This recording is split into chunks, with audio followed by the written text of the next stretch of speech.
Donc, on est dans le. Donc, en fait, honnêtement, c'est une halakha, j'ai pas réussi vraiment à trouver c'est quoi l'explication, ni rien du tout. On va voir, j'ai ramené des explications, on va voir comment ça sort. Tu vois, c'est pas, j'ai pas été au fond des choses, mais bon, ce qui est sorti, après avoir passé, ce qui est sorti, je lis la halakha déjà, donc c'est une halakha pas bizarre en réalité, qui va apparaître dans le monde moderne, tu vois, qui paraît en fait normal, mais en fait bizarre quand même quand tu connais la halakha, quoi. Donc, le Rambam, il sort encore une nouvelle halakha de son chapeau, après avoir fait la halakha comme quoi on doit toujours demander le shalom avant de faire la guerre, même avec Amalek et tout ça, etc. Et que ça, on a vu, c'est un chidouche de Rambam, il y a des sources, et une manière comment ça s'expliquait dans les versets, etc. Et bon, mais que c'était clairement pas ça veut dire pas la lecture simple ou la vie de la majorité des rabbanim ni rien. Ici, nous avons une nouvelle halakha, qu'on sait pas qui est bizarre, enfin, voilà, je la sors, donc a priori qui est hyper humaniste, encore une fois. Et, voilà, mais là encore, ça va être difficile de trouver d'où ça sort, etc. Et comment il fait ça. Donc il dit comme ça, il dit que chez Tsarin, à lire les Tovsar, ça veut dire quand on fait le siège ou quand on attaque une ville, Tsar, normalement, c'est attaquer, c'est difficile à traduire. Ça, on va dire comme ça peut vouloir dire faire le siège. On va dire quand on fait le siège sur une ville, les Tovsar pour la capturer, En Makifinota, Merba Rochotea. Ça veut dire on l'encercle pas des quatre côtés. Et là, Mishalosh Rochotea, mais uniquement des trois côtés. Umanichin makom laboreach, et on doit laisser une place pour les personnes qui veulent s'enfuir. Ulchol mishayir malet al nafsho, et tout celui qui veut juste sauver son âme et s'enfuir, quelque chose comme ça, comme mishayir malet al nafsho, et pour tout celui qui voudrait en fait, voilà, être un réfugié, quoi, sortir, se rescaper. Les malettes, ça veut dire, on l'a vu la semaine dernière, c'est être réfugié, voilà, s'évader.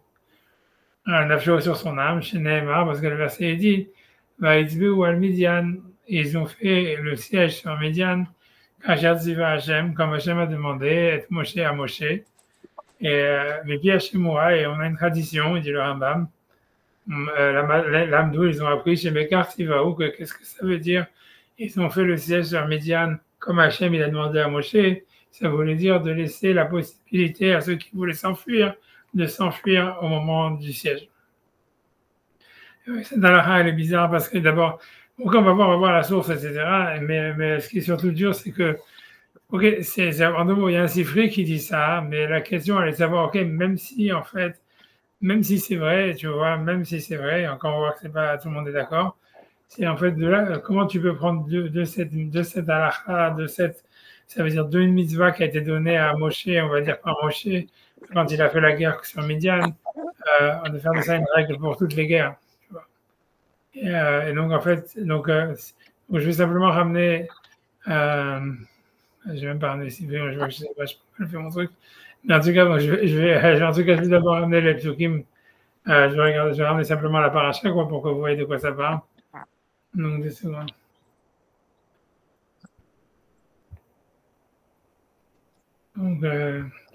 Donc la paracha, elle est là, tu vois, c'est Vaidaber Hashem El Moshe les morts.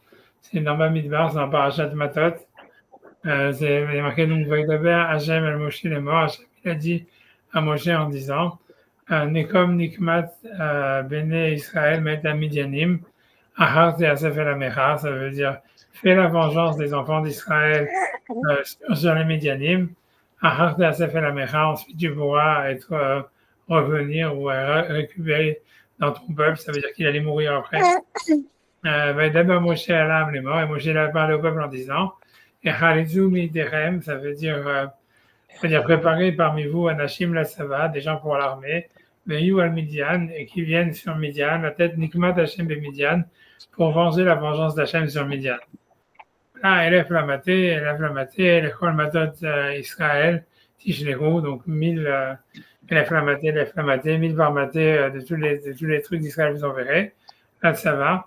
Maïmassou mal fait Israël, ils ont été donc donnés parmi les milliers d'Israël, Elef Lamaté, 1000 par tribu, Shnamassar Elef, 12 000 Haloutzet Sava, des soldats. Vaishlachotam Moshe, Elef Lamaté la Sava, Donc Moshe, il a envoyé 1000 donc par tribu pour l'armée.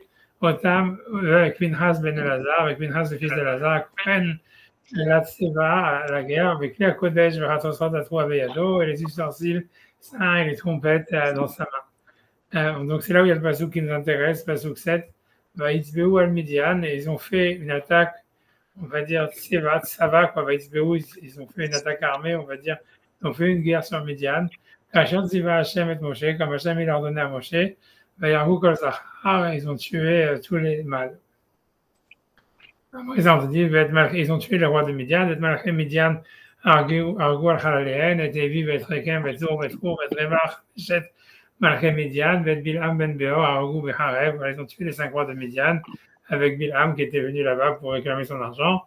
Et ils ont Vayeshvou, Ben Israël, et Neché Midian, et les Ben Israël, ils ont capturé les femmes de Midian, Ventapam et les enfants, Ventkol Beamtam et tous les animaux, Ventkol Mikneem, voilà, et tout leur bétail, Ventkol Chelam Bazazou et tout leur biens, ils les ont pris.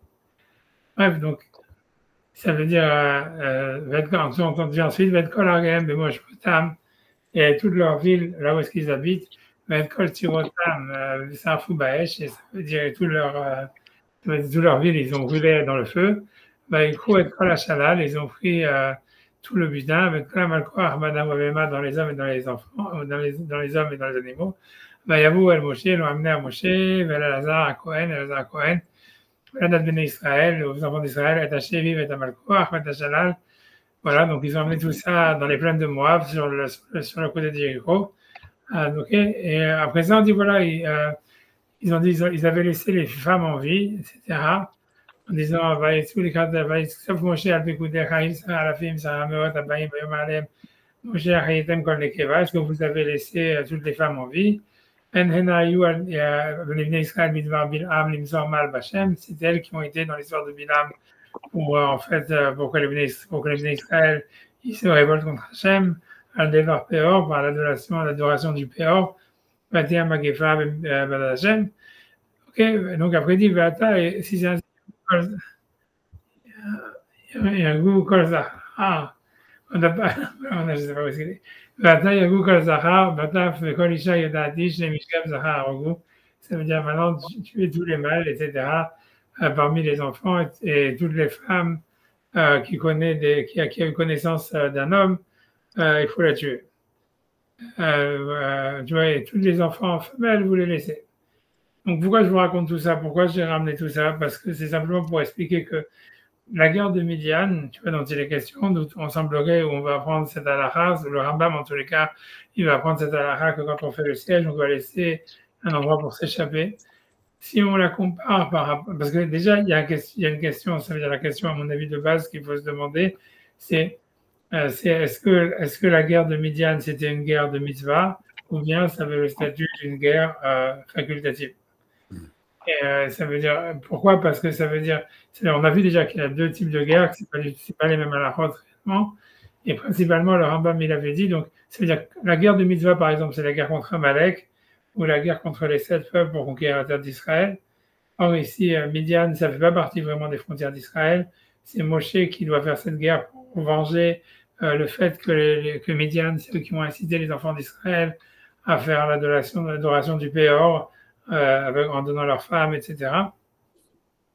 Et donc l'idée, c'est de savoir, est-ce que cette guerre-là, elle a un statut de guerre de mitzvah ou de guerre facultative? A priori, tu vois, ça veut dire, et si c'est un peu au milieu, parce que quand tu regardes, en fait, si c'est dans les guerres de mitzvah, on a vu qu'il faut tuer tout le monde, les hommes, les femmes et les enfants, tu vois.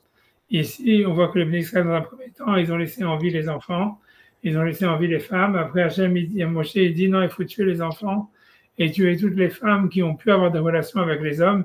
Et vous pouvez garder les femmes, les enfants femelles. Donc, tu vois, donc ça veut dire c'est un truc bizarre, quoi, parce que c'est pas un truc bizarre, mais c'est un truc intermédiaire, quoi. Ça veut dire parce que dans une guerre de mitzvah, normalement, tu ne dois pas laisser en vie les enfants femelles. Tu vas tuer tout le monde. Ici, tu vois, ici, on te dit, ça veut dire les enfants, tu vois, dans le passage 18, dit Kolataf, Banashim, Ashaloyadou, Mishkav Zachar, c'est tous les enfants parmi les femmes qui n'ont pas connu de relation avec des hommes.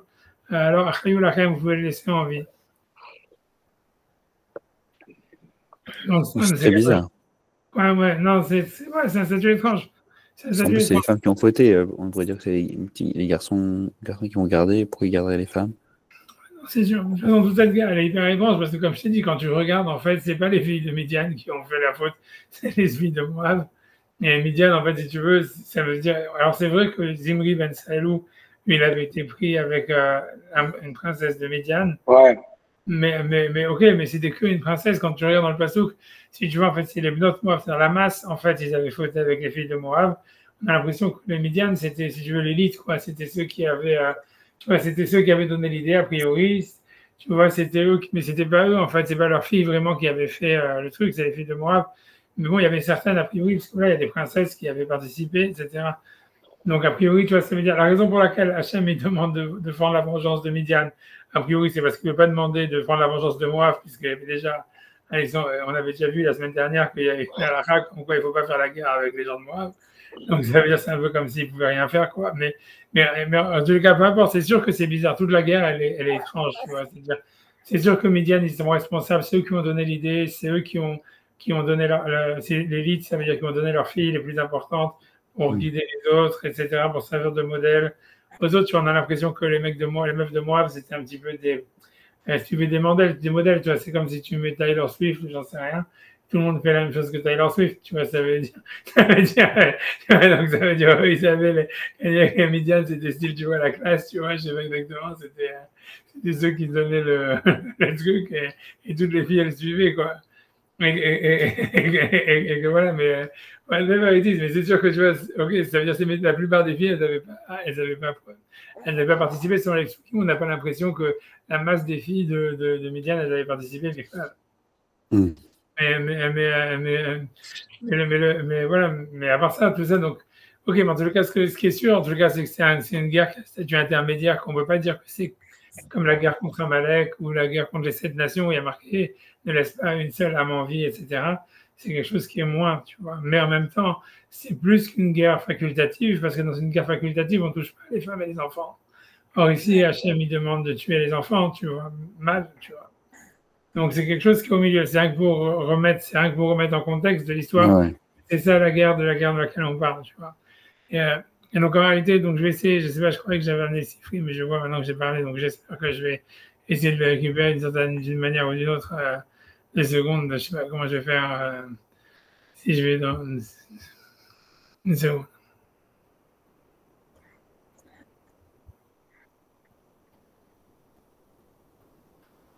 Une seconde, je vais essayer de le récupérer. Pardon.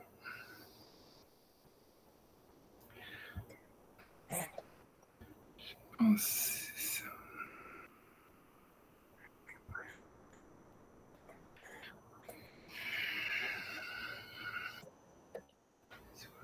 Ah wow. C'est là qui est là. On va regarder 2 secondes. Donc regarde. Donc je vais montrer le Sifri. Bonjour. Bonjour. Voilà. Donc j'ai ramené le Sifri qui est la base du Rambam. Donc il est marqué. Alors encore une fois, peut-être avant de montrer le Sifri, désolé, mais ça va pour revenir sur le Passouk pour comprendre d'où ça sort. A priori, l'anomalie qu'il y a dans le Passouk, quand on parle de l'attaque qui est demandée ça veut dire à faire l'attaque sur les enfants d'Israël, sur les enfants de Midian, c'est parce que voilà, il est marqué Vaïtzbeu al Midian, Kacher Siva Hashem et Moshe, Vayargu Kol Zachar. Et donc ils ont fait la guerre sur Midian, comme Hashem avait demandé à Moshe, et ils ont tué tous les mâles. Mais a priori, le mot comme Hashem il a demandé à Moshe, c'est en trop dans le Passouk, puisqu'on savait déjà en fait que Hashem il avait demandé au Béné Israël d'attaquer Midian. Donc c'est une redondance à ce niveau-là, mais c'est tout. Tu vois, Rashi, il la remarque même pas, tu vois, ça veut dire Rashi, il n'écrit rien sur ça. C'est parce qu'il ne voit pas ça comme une anomalie. Mais le Sifri, tu vois, en réalité, il va faire une rachat à partir de ça. Et c'est un peu bizarre, déjà, tu vois, ça veut dire... tu vois, donc ça veut dire, si on fait le Sifri, donc je mets le Sifri maintenant. Le Sifri, il dit ça, tu vois, il dit... Vaïtzbeu al Midian, j'espère que je vais zoomer un petit peu. Tu vois, donc il y a marqué Vaïtzbeu al Midian, ils ont fait la guerre sur Midian. Il est marqué Ekifu Berbaruchot, ça veut dire il leur a demandé de les encercler de tous les côtés. Ça, c'est un avis, c'est l'avis de Tanakama dans le Sifri. Et Rabbi Nathan Omer, il discute sur ça, il dit non, c'était pas ça la mitzvah, au contraire. Nathan Lahem, Ruach Evit, Ganeshi Ivrechu, il leur a laissé il leur dit non, laissez-leur un quatrième chemin, ça veut dire laisse le quatrième chemin ouvert, le quatrième direction, une direction ouverte pour qu'ils puissent s'enfuir. Et c'est tout, tu vois, c'est tout ce qui est marqué dans le Sifri. Et donc dans le Sifri, a priori, ça semble être une marque du clan. Est-ce que justement la mitzvah, elle était d'encercler Midian, ou bien c'était une mitzvah de justement leur laisser un endroit pour s'enfuir. Et le Rambam... Il n'est pas dans le chat, hein, le Sifri, d'accord. Comment Le Sifri, vous ne l'avez pas mis dans le chat. Hein. Non, ouais, c'est pour ça que je me suis rendu compte que j'ai... Ah, après. Ouais, je me rends compte, c'est pour ça que j'ai sorti maintenant et je sais que c'est important. Non, c'est pas... Non, t'as raison. On regardera la source après. Non, mais c'est pas... On va regarder pas. Je vais le mettre dans le chat parce que c'est après.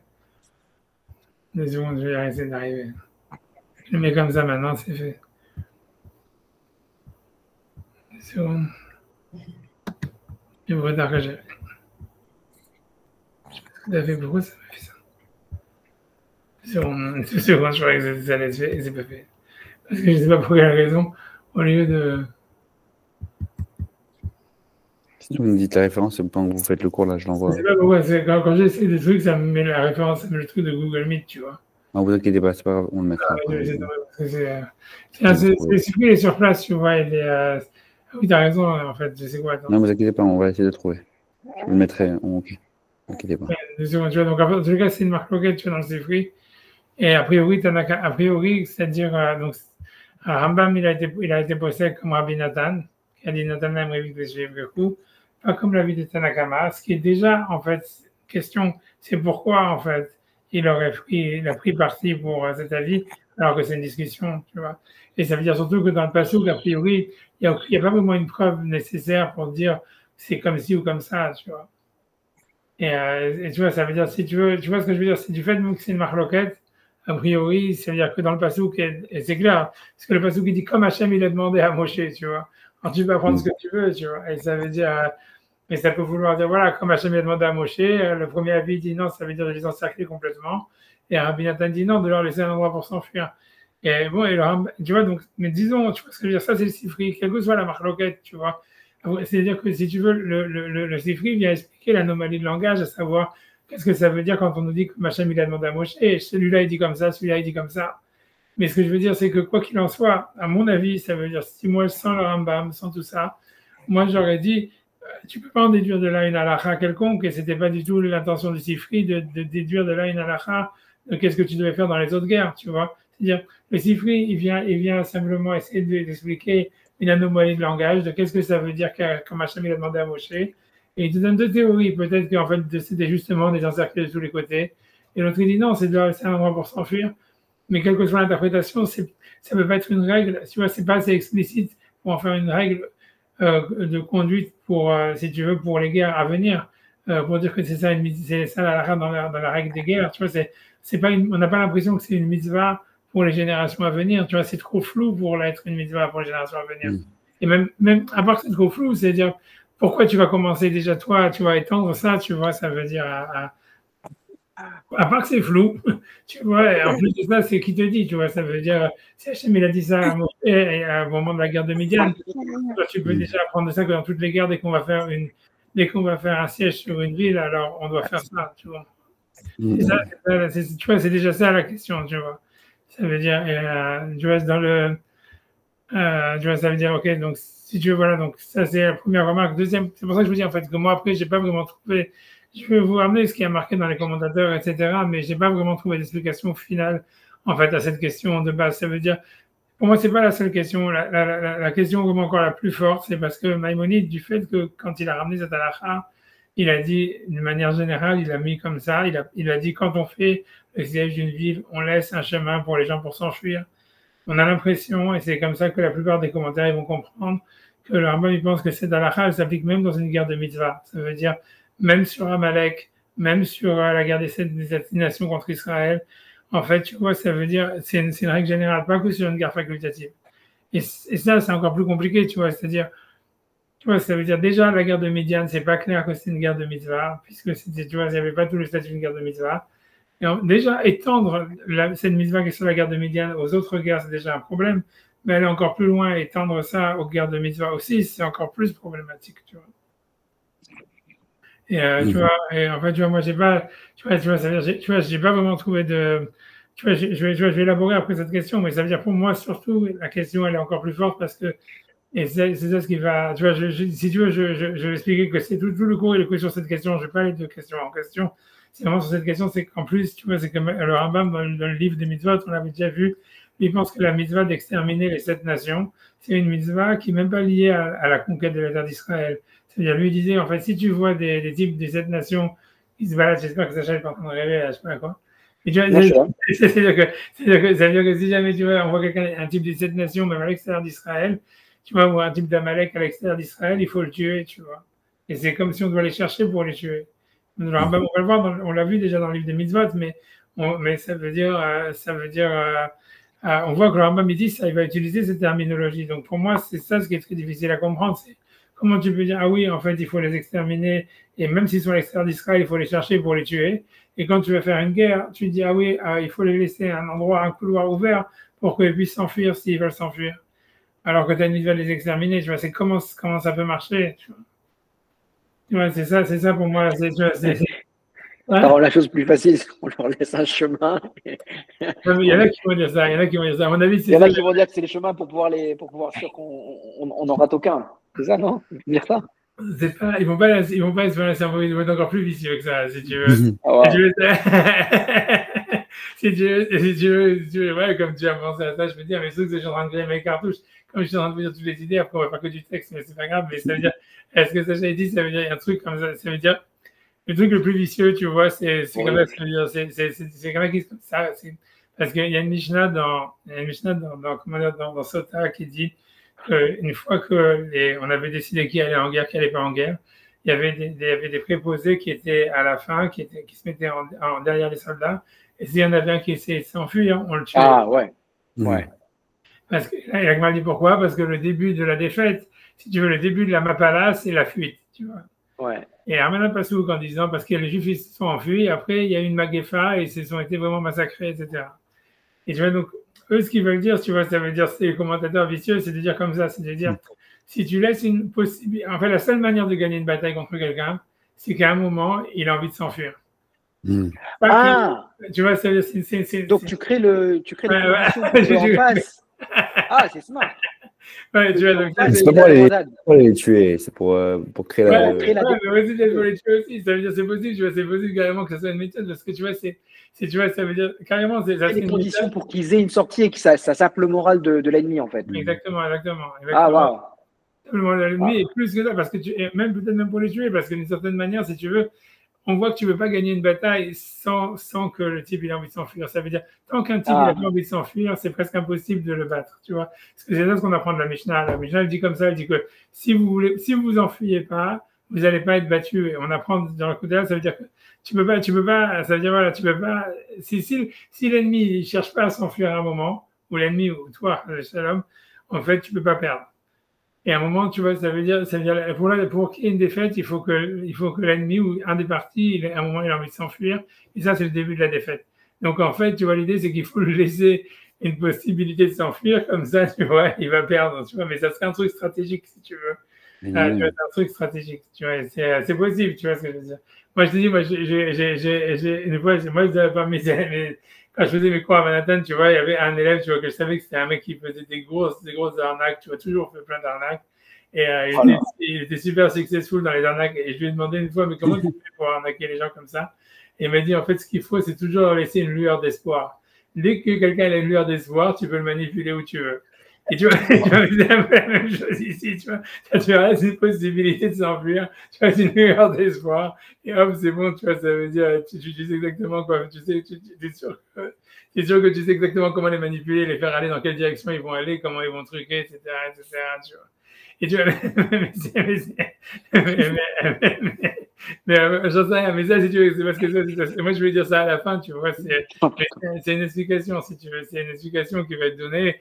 Et peut-être, tu vois, si on va dire au niveau technique, c'est peut-être ce qui fait le plus sens, puisque, tu vois, comme le Rambam, parce que si en fait, c'est un conseil stratégique, alors on peut comprendre que le Rambam, il a mis ça même dans les guerres de mitzvah, et que voilà, et que c'est pas contradictoire avec la mitzvah d'exterminer les nations, d'exterminer Amalek et tout ça. Ça voudrait dire, en fait, voilà, quand tu vas attaquer Amalek, tu leur laisses une possibilité de s'enfuir, ils vont s'enfuir.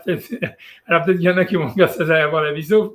C'est vrai que c'est pour ça que dans le langage du Rambam, on va voir, c'est pas clair que ça serait d'expliquer comme ça, puisque dit les malettes al nafsham, etc. Mais ça veut dire, l'idée, c'est que comme ça, si comme ça, stratégiquement parlant, tu peux gagner si tu leur laisses aucune possibilité de sortie. Donc en fait, ils vont se battre jusqu'à la dernière goutte de sang.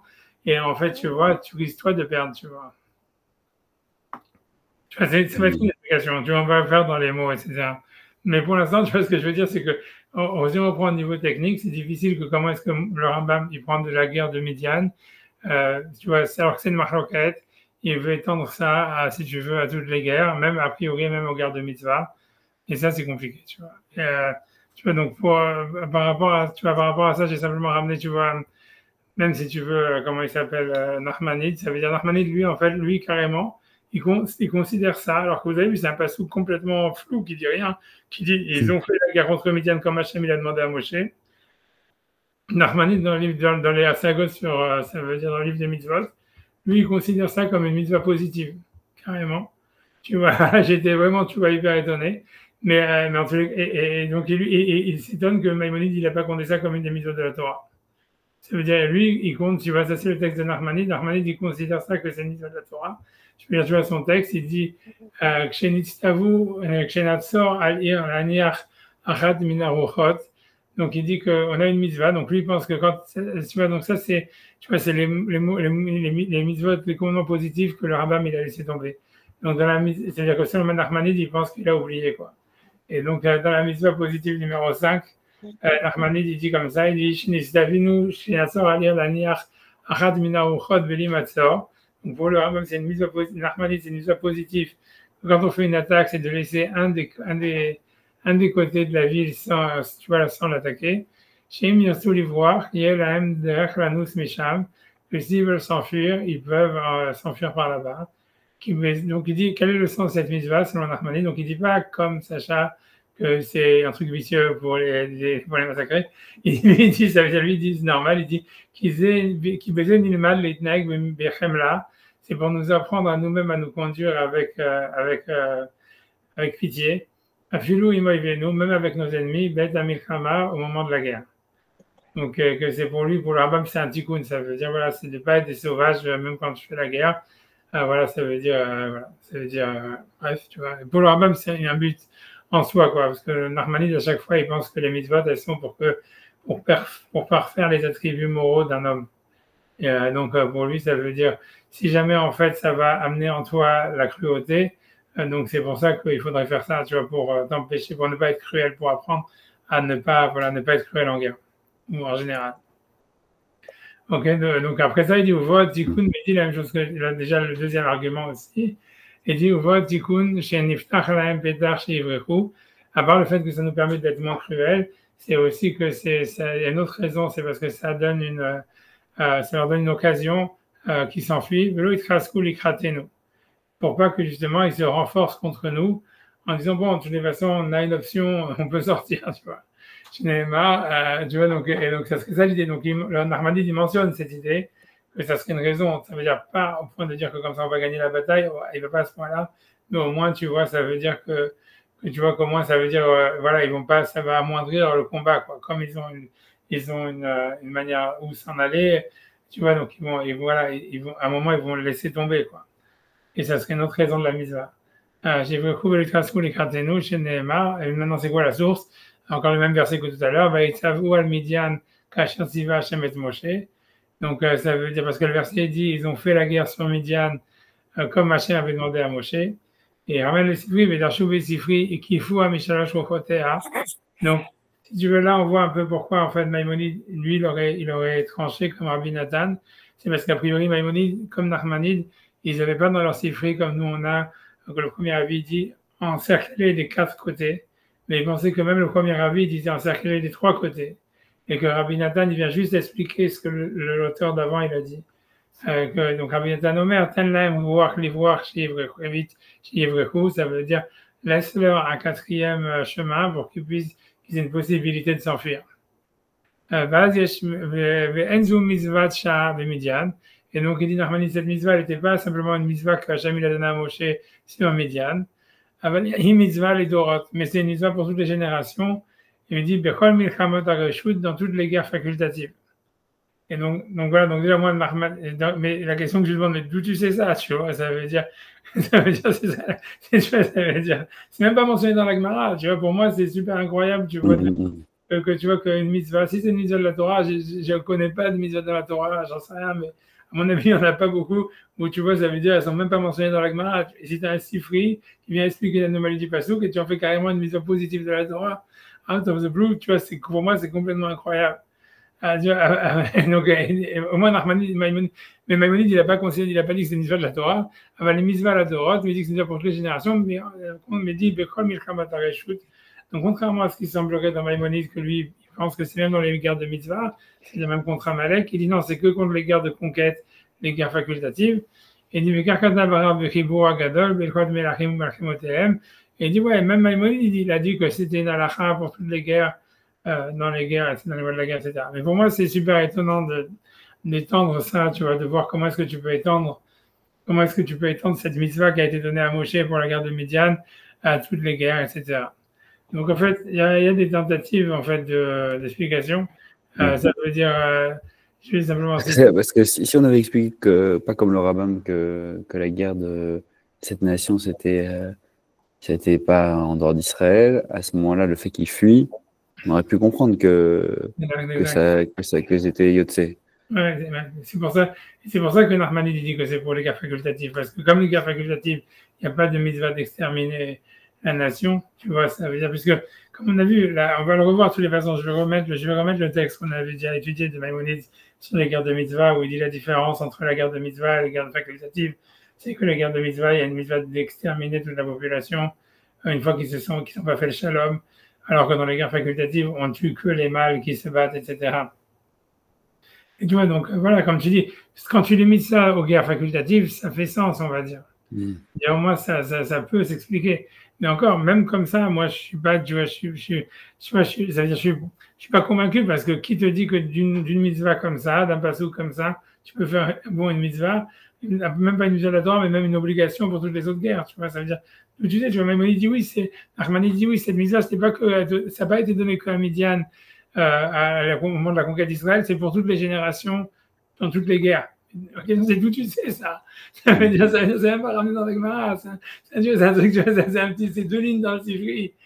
Tu vois, que tu sais même pas exactement qu'est-ce que c'est. A priori, c'est une marloquette et tout ça, etc. Et toi, tu fais cette mission de la Torah, tu dis, ouais, c'est sûr, c'est dans toutes les guerres. D'où tu sais, dans le Sifri, c'est pas marqué que c'est dans toutes les guerres. Tu vois, ça veut dire, c'est pour moi, c'est ça le gros étonnement, c'est d'où tu sais un truc pareil, tu vois. Et, tu vois, et c'est vrai que c'est étonnant. Honnêtement, je pense que c'est étonnant, tu vois. C'est pas du Derer Eretz, non? Comment? Pas du Derer Eretz. Voilà, c'est pour ça. La seule manière, si tu veux la véritable raison, moi je pense que tu vois la seule réponse que tu peux donner à ça, il y en a qui ont été dans cette direction-là, c'est de dire que tu vois, c'est que la Torah, la Torah ne peut pas demander un pogrom, tu vois. Ça veut dire que la Torah, elle est trop humaniste d'une manière générale pour dire tu dois faire une guerre et tu massacres tout le monde et tu laisses à personne la possibilité de s'enfuir.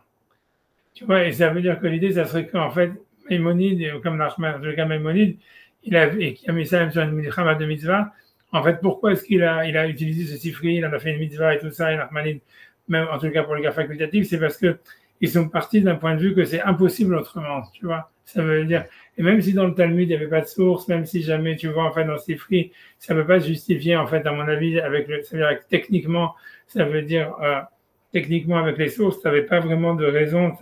Si tu veux, tu n'as pas de preuves suffisantes pour faire de ça une obligation dans toutes les guerres ou un truc comme ça.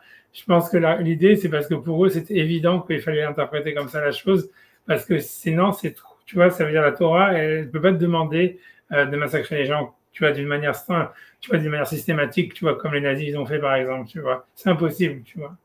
Et la vraie réponse, à mon avis, c'est ça. C'est parce que pour eux, c'était impossible que la Torah demande ça. Et donc, c'est pour ça qu'ils ont dit, OK, sûrement, quand il y a un sifri, ils ont trouvé un petit sifri qui disait, ouais, il faut laisser les gens s'enfuir. Ils ont dit, voilà, ben, sûrement, c'est ça ce qu'il faut faire dans toutes les guerres. Tu vois. Mais tu vois, c'est quand même étonnant parce que voilà, normalement, quand tu fais la halakha, tu dois essayer de justifier, tu comprends, le Rambam, Nachmanide et tout ça, ils peuvent pas, tu vois, sortir des trucs de leur chapeau parce que, tu vois, à moins que pour eux, ils soient vraiment convaincus, tu vois. Ça veut dire quand quelqu'un est vraiment convaincu, c'est possible, tu vois. C'est comme par exemple, je sais pas comment expliquer, comme Maïmonide, il dit que Dieu, il a pas de corps, tu vois. C'est-à-dire que dans les psukim, il est marqué que Dieu, il a un corps.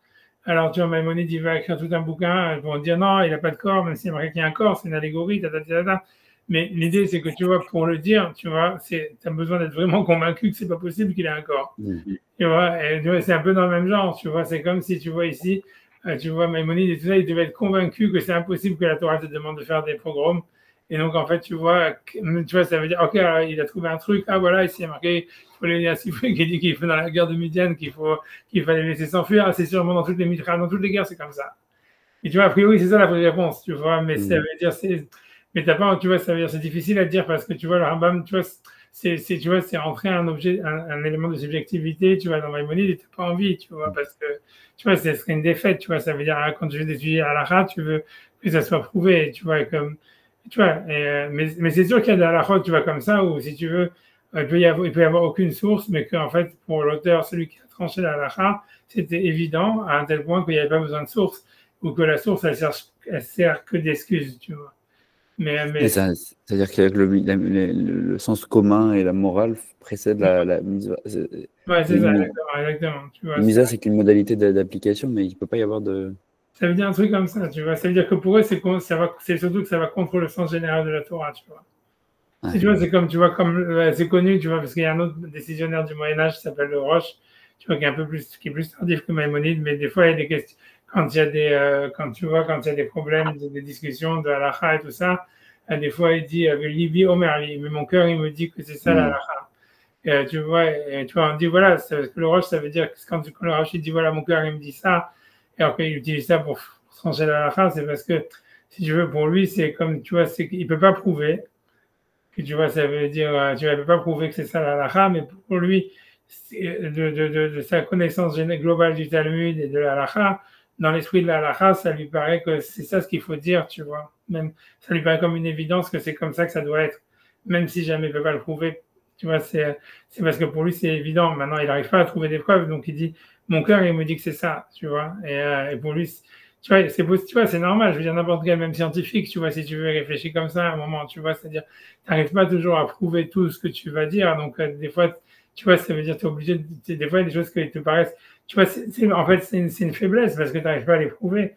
Mais en fait, tu vois, il y a certaines évidences, tu vois, qui sont vraies pour toi et qui sont que pour quelqu'un qui a, tu vois, ça veut dire quel que soit chacun dans son domaine, tu vois, quelqu'un qui en fait, tu vois, il acquiert une sorte de sens qui lui dit, à travers tout ce qu'il a étudié ou tout ce qu'il a appris, que pour lui, c'est sûr que ça veut dire que c'est ça ce qu'il faut faire, tu vois, ou que c'est ça ce que ça veut dire. Même si jamais il y a quelqu'un qui vient, un imbécile qui vient et qui lui dit, non mais prouve-moi, il sera pas capable, tu vois. Mais pour lui, c'est évident que c'est comme ça, tu vois ce que je veux dire. C'est-à-dire que la Torah n'est pas une approche légaliste, quoi. C'est bien, tu vois, c'est comme exactement. Ça veut dire, c'est sûr que ça veut dire que. Mais même, je pense que pour un juriste, tu vois, imagine, tu vois, un juriste qui devrait décider, tu vois, ça veut dire, même pour un goy, tu vois, ça veut dire quelqu'un qui est honnête et qui a étudié la loi énormément, et on lui demande, ouais, selon la Constitution, est-ce que dans ce cas-là, même si en fait, tu vois, il n'est pas marqué, est-ce que ça va être comme ça ou c'est comme ça? Et lui, il va te dire, tu vois, un mec, je parle d'un mec honnête et tout ça, non, tu vois, ça veut dire non. Corrompu et tout ça, etc. C'est un peu comme nous. Dieu existe, c'est tout, et on passe à autre chose. Oui, ça c'est sur les 13 articles de la loi. C'est sûr que Maïmonide, quand il a fait les 13 articles de la foi, c'est justement les articles qu'il n'arrivait pas à prouver, tu vois, qu'il a dit que c'est la foi. Mais tu vois, le truc, c'est que voilà, l'idée, c'est de rajouter ça sur la halakha, tu vois, voilà, c'est tout, ça veut dire, tu vois, ça reste, tu vois, voilà, oui, c'est sûr. Mais c'est sûr que mais là, ici, ça veut dire que c'est une évidence que la Torah ne demande pas des pogroms et que même si dans le texte de la Torah, ça semble être marqué, il faut l'interpréter comme non, tu vois. Il faut interpréter d'abord on demande la paix, après on laisse un chemin pour s'enfuir. Mais les pogroms, c'est très humain. Oui. Oui, c'est très humain. Je comprends que c'est très humain, oui, mais c'est bon. C'est anti-animal. Les animaux ne font pas ça. Ok. Non, ouais. Je sais pas, honnêtement. J'en suis pas sûr, je sais pas, je sais Donc pas. il faut garder les pogroms. Au moins, on a une certaine humanité. Mais- Ok, peut-être, j'en sais rien, je sais rien. Allez, là. Je sais pas, en tous les cas, voilà, c'est ça. C'est sûr que quand on regarde l'histoire de la guerre de Shaoul, que Shaoul il a perdu la royauté parce qu'il a laissé en vie Agag, etc. Tu vois, ça veut dire on a l'impression, tu vois, que c'est voilà, c'est pour ça que on a l'impression que la Torah c'est pas un humanisme. Tu vois, c'est sûr que ça ouvre sur la question générale, c'est tu vois, est-ce que la Torah c'est un humanisme ou pas? Et tu vois, mais c'est pour ça que tu vois, c'est voilà, tu vois, j'ai pas envie d'entrer là-dedans. C'est sûr, généralement, c'est ça la vraie question que ça pose, tu vois. Mais tu vois, moi, j'ai pas envie d'entrer là-dedans. Tu vois, moi, je voudrais revenir, tu vois, sur l'histoire de technique pénale. Mais encore une fois, comme je dis, à mon avis, toutes les réponses qu'on va donner, elles vont être bancales, tu vois, à la fin, tu vas être obligé de dire que Nous ne sommes que des techniciens. Nous ne sommes pas des penseurs. D'accord. Allez, voilà, on continue. exactement. En tous les cas, pour le moment, on est que des techniciens. Dans ce cours-là, on essaie d'être le plus Ouais, technicien. exact. Tu vois, c'est Dans ça, ce cours-là. dans ce cours-là. Après, ça, il y a des cours de pensée, il y a des cours, on peut être philosophe. Il faut changer de casquette, il faut changer de qui va quoi. Ouais. Un temps pour tout. Hein. Un temps pour philosopher, un temps pour faire la halakha, un temps pour. Voilà, mais en tout cas, non, mais c'est sûr que c'est lié, les deux sont liés. Mais voilà, mais que.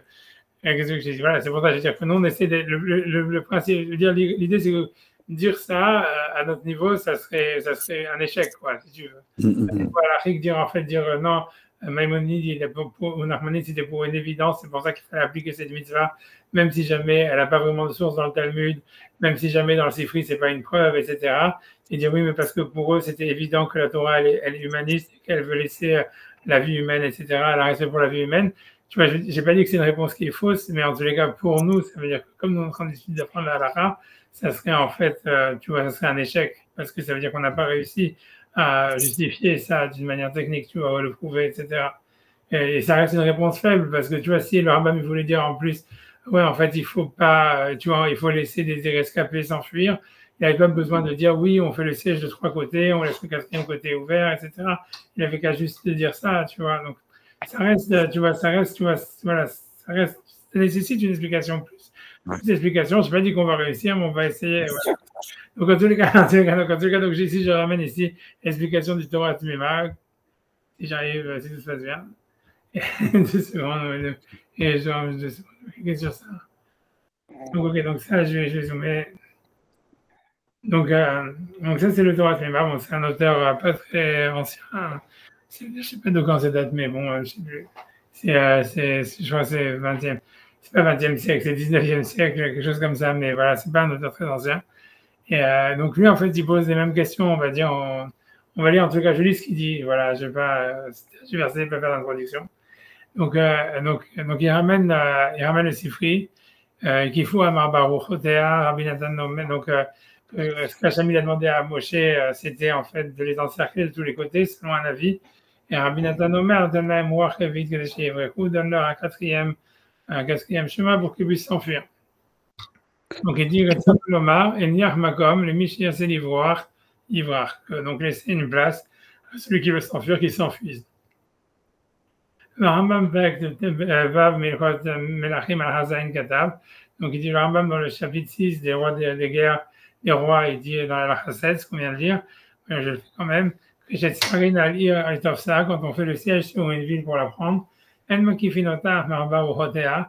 on ne l'entoure pas des 4 côtés, des 4 directions, et la Mishlosh Kuchot, mais de 3 côtés, au Manichim Makom Livroach, et on laisse un endroit pour s'enfuir. Les Chol Mishiyase, les Malet al-Nafsho, ou le Chol Mishiyase, c'est-à-dire un endroit pour s'enfuir, ou le Chol Mishiyase, les Malet al-Nafsho, et pour tout celui qui voudrait avoir la vie sauve. Shenemar, Vaïzveu al-Midian, et ils ont fait donc la guerre sur Midian. Kacher Siva Hachem et Moshe, comme Hachem avait demandé à Moshe, et puis Hachem l'Amdou, ça veut dire par la tradition, ils ont appris, chez Bekar Sivaou, que c'est ça ce que Hachem lui avait demandé. Ok. Alors attendez, Raph, je crois qu'on ne voit pas sur l'écran. Mince, oh. C'est sûr? Ah, peut-être que c'est moi qui me trompe. Oui, t'as raison, je suis encore sur ça. Oui, excusez-moi, j'ai oublié d'appuyer sur ça. Je suis désolé, hein, voilà. Ouais, ok, voilà. Donc ça c'est le transhumant. Ok, donc il dit Velo nidber lama pasak Rambam et Rabbi Nathan neget Rachamim. Donc déjà lui, comme lui il a la garça dans le Sifri comme nous on a qu'il y a un avis, qu'en fait c'est une discussion quoi, qu'il y a un avis. Le premier avis c'est de dire que Hachem il a demandé à Moshe d'attaquer de tous les côtés. Donc déjà pourquoi est-ce que le Rambam il a choisi Rabbi Nathan contre Tanakama qui serait plutôt l'avis qui a été ramené sans auteur, donc l'avis majoritaire. Donc c'est déjà un problème. Mais ça encore, comme je vous dis, on peut le répondre que, comme on a vu, ça veut dire dans Nachmanide, que a priori Maïmonide il avait une garçon, il avait marqué, même le premier avis, il disait d'attaquer des trois côtés, et que Rabbi Nathan il faisait juste expliquer qu'est-ce que ça voulait dire, pourquoi trois côtés, bon, là, c'est une possibilité de s'enfuir. Mais bon, selon notre garça à nous, il y a marqué des quatre côtés, c'est clairement une question, quoi. Donc lui, il veut dire, comme d'habitude, il veut pas, ça veut dire, il veut pas présupposer que voilà, que Maïmonide, il avait un texte différent du nôtre, on va dire. Et on pourrait le dire, tu vois, la réponse facile, c'est ça, surtout que le Sifri, c'est pas un texte, comme je vous ai dit, c'est un texte qui est écrit par Rabbi Shimon Bar Yochai, d'après la tradition, et qui est pas, ça veut dire, tu vois, c'est pas comme le Talmud, quoi, c'est pas un texte dont la version, elle est, on va dire, authentifiée, etc., etc., tu vois. C'est pas un livre vraiment sur lequel on peut se baser pour dire des halakhot. Donc, bref, en tous les cas, il dit, voilà, donc lui, il dit, selon la garça que nous, c'est la lecture que nous on a dans les esprits, c'est une discussion, tu vois, donc entre Rabbi Nathan et Rachamim. Donc, pourquoi est-ce que le Rambam, il aurait été posé comme Rabbi Nathan, qui a un avis minoritaire? Le Gam, le Nedber, il a fait à la Shon, et puis à chez moi, l'Amdou. Et il dit aussi, qu'est-ce que ça veut dire que les sages, ils ont appris par la tradition, chez Karsivaou. Ça veut dire que Hachem, il avait demandé à Moshe d'attaquer que de trois côtés ou de laisser un côté pour s'enfuir. D'où est-ce que les sages, ils auraient appris ça? Et Maïmonide lui-même, il dit, et les sages, ils ont appris par la tradition que, tu vois, mais à pied chez moi, ça veut dire, on a l'impression, c'est une tradition ou c'est quelque chose qu'on apprend d'ailleurs. Ok, il dit, Vegam, Minaï, Lo, le Rabbi Nathan, Ridouchze, et aussi d'où est-ce que, donc, dans le Sif, d'où est-ce que Rabbi Nathan, il aurait appris cette halakha qui va attaquer que de trois côtés. Puis lui, il va dire, tu veux voir en fait quelque chose, le troisième que moi je trouve très étonnant, mais je dis ce qu'il dit. Il dit, V'yitachel no marche, et ça marche, alma shekatu v'yerushalmi, jvit be'akva balacha alef. Donc, il dit que c'est possible en fait que la source de tout ça, ça serait en fait le Yerushalmi, qu'on avait déjà étudié peut-être il y a 2 semaines, dans le chapitre 6 Alacha Aleph, qui dit Shalosh Parstiniot, ça veut dire, on avait vu, c'est 3 messages, 3 décrets. Shalach Yoshua Shelo Nichnas Haaretz. Yoshua, il a envoyé jusqu'à ce qu'il rentre en Israël. Et donc, une, c'était celui qui veut faire la paix, qui veut faire la paix. Celui qui veut s'enfuir, il peut s'enfuir. Et celui qui veut faire la guerre, qui fasse la guerre. Et donc, il dit, Vachan même, on a vu, c'est Michi Yatshirot Selifun la Fanot. C'est-à-dire tout celui qui veut s'enfuir, qui va aller voir, qui venait, il peut s'enfuir. Donc, il dit, venez, et non me voir, Minaïn Lamad Yoshua Ken. Donc lui il dit d'où est-ce que Yoshua il a appris qu'il devait envoyer une lettre en disant celui qui veut s'enfuir, il peut s'enfuir. Donc il faut le dire que lui-même il avait appris de Moshe qui avait fait ça dans la guerre de Midian. Et ça serait ça la preuve de Rabbi Nathan comme quoi il faut laisser un endroit pour s'enfuir. Et c'est sur cette braïta, on va dire que Rabbi Nathan il s'est basé pour faire son chidouche. Et comme le Talmud de Jérusalem qui dit donc que Yoshua il a envoyé des lettres en disant celui qui veut s'enfuir, il peut s'enfuir, il corrobore la pensée de Rabbi Nathan. C'est pour ça que Maïmonide il a tranché la halakha comme Rabbi Nathan. Et c'est ça ce qu'il a voulu dire dans de ces traditions, ils ont appris. Ça veut dire que Yoshua, il a appris de Moshe, il avait déjà mis en pratique cet enseignement que Moshe, il avait enseigné dans la guerre de Midian. Et donc, c'est devenu, tu vois, c'est ça Mipiach Moalamdou, c'est ça voilà, ça veut dire Mipiach Moalamdou, ça veut dire que cet enseignement, il avait déjà été mis en pratique, même déjà très tôt, à l'époque de Yoshua, quand il a envoyé une lettre en disant celui qui veut s'enfuir, il peut s'enfuir. Donc, il dit, c'est ce qu'il veut dire. De ce que Yoshua a fait quand il est rentré en Israël, chez Garnistava Moshe, on peut apprendre que c'est ça ce que Moshe il avait été ordonné, qu'il a demandé ensuite à Yoshua de faire. Donc, ça reste une mitzvah pour toutes les générations. Donc voilà, donc ça, là, il commence à dire, tu vois, ça veut dire, là, il va commencer à dire un peu cette raison-là que Sacha, il avait dit, qui va être mentionné après, qui change beaucoup de choses. Il dit, au Vétam, à pire ça, mais vite, pourquoi est-ce qu'on laisse donc un chemin ouvert dans les quatre directions? Et Shlomar, ils ont dit, Mishum, Mishum Deim, lo Inicho Laem, le Kol Petach les mallettes, parce que si on leur laisse aucune possibilité de s'enfuir, Ayulo Chamim Kulam, donc ils se seraient battus, tout le monde se battrait, Kemiti Hashim, même quand ils étaient désespérés, Hachirit Kohotem, jusqu'à la dernière goutte de sang, Vaya Kaché Kevusham Lifne Israël, ça aurait été très difficile pour les Juifs de les battre. Vachenken Yeshmakom Lanous les mallettes, même parce qu'il n'est pas le cas si on leur laisse un endroit pour s'enfuir. Ok, donc on va voir cette idée-là à la fin, tu vois, comme on a vu, mais c'est-à-dire lui, ce qu'il veut dire, en tous les cas, l'idée, pour prendre l'idée générale de ce que le Torah Tuma, il veut dire, il dit comme ça, il dit, ouais, en fait, on voit dans le Yerushalmi, qu'on avait déjà vu avant, que le Rambam, il avait rapporté déjà avant, que Yoshua, quand il arrive en Israël, il a envoyé 3 lettres, une qui disait celui qui veut faire la guerre, qui vient de faire la guerre, celui qui veut s'enfuir, qui peut s'enfuir, celui qui veut faire la paix, qui va se laver. Une des lettres, donc, c'est que celui qui veut s'enfuir, il s'enfuit. On a vu les Yerushalmi disaient les Girgashis se sont enfuis, ils sont partis en Afrique et c'était très content là-bas, selon les Yerushalmi. Je ne sais pas si vous vous souvenez. Et en tous les cas, il dit, donc il dit en fait, c'est de là, nous, est-ce que Yoshua, il aurait appris qu'il fallait faire ça, il aurait appris de Moshe, qui avait laissé un endroit, une possibilité aux gens de Midian de s'enfuir dans le moment de la guerre. Et donc, ça serait ça la source. Et donc, il dit, comme le Yerushalmi dit ça, et c'est Yerushalmi, donc il n'est pas discuté, ça veut dire on ne discute pas, il n'y a personne qui dit, voilà, ça veut dire qu'il n'y a pas un avis divergent là-bas. Donc ça voudrait dire qu'à chaque fois qu'on fait une guerre, il faut laisser à quelqu'un la possibilité de s'enfuir. Ça, c'est ce qu'il dit le Torah Tmima, en gros. Et pourquoi pour moi ça me paraît super étonnant? Parce qu'en fait, tu vois, c'est quand je regarde le texte du Rambam, tu vois clairement que c'est pas du tout, c'est plutôt une preuve contraire à ce qu'il dit. C'est parce que, tu vois, là, si je reprends, tu vois, le Rambam, le langage du Rambam, quand il a ramené cette halakha, donc c'est la halakha 4, il avait dit, tu vois, il dit, c'est en tous les cas où il n'y a pas la paix, quoi. Aussi, ils ont voulu faire la paix, mais qu'ils n'ont pas voulu accepter cette mitzvot. Alors, il dit aussi, on fait avec eux la guerre. On tue tous les mâles adultes. On prend tout leur argent et leurs enfants. On ne tue pas les femmes et les enfants. Et les femmes et les enfants, c'est les enfants mâles. Après, il dit, quand est-ce qu'on dit ça? Dans une guerre facultative, chez Umshar qui est avec les autres nations. Mais les 7 nations, et Amalek, chez l'Oishlimu, ça veut dire qu'ils n'ont pas voulu faire la paix. Même quand les Shama, ça veut dire on ne laisse personne en vie. Chez Neymar, ainsi tu feras à toutes les nations qui sont Rakmera Amim, l'Otechai Ekol Neshama, ça veut dire ne laisse personne en vie. Ça veut dire, voilà, et donc ça veut dire, et donc après, mais ça parle que s'ils n'ont pas voulu faire la paix. Mais ce que je veux dire, que selon Maïmonide, en fait, l'idée, c'est que tu demandes la paix, tu demandes la possibilité de t'enfuir, tu dis tu peux t'enfuir, mais une fois que la bataille, elle a commencé, il y a une mitzvah de tuer tout le monde, tu vois.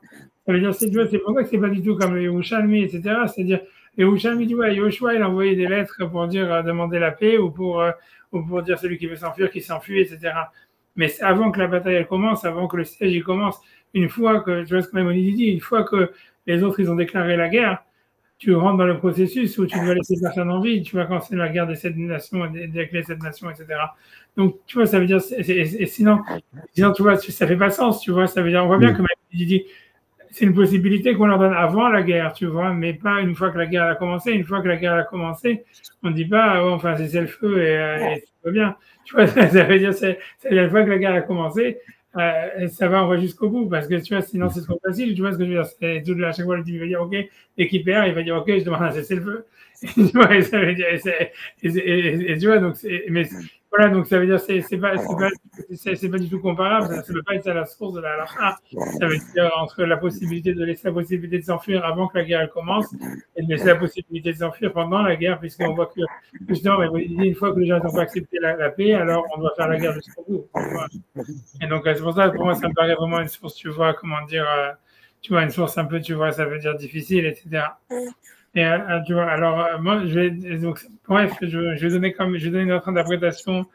Donc, c'est l'interprétation du Meshach Chochma, que lui rentre plus dans l'idée de En fait, tu vois, si tu veux, pour lui, c'est ce qu'on voit, en fait, dans ce qu'on voit et dans le Torah Tmima et dans Nachmanide, en réalité, c'est qu'ils ont en fait donné si tu veux, il y a deux raisons contraires, en réalité, dans cette mitzvah, deux interprétations possibles qui sont un peu contraires dans la mitzvah de laisser une possibilité de fuite à l'ennemi.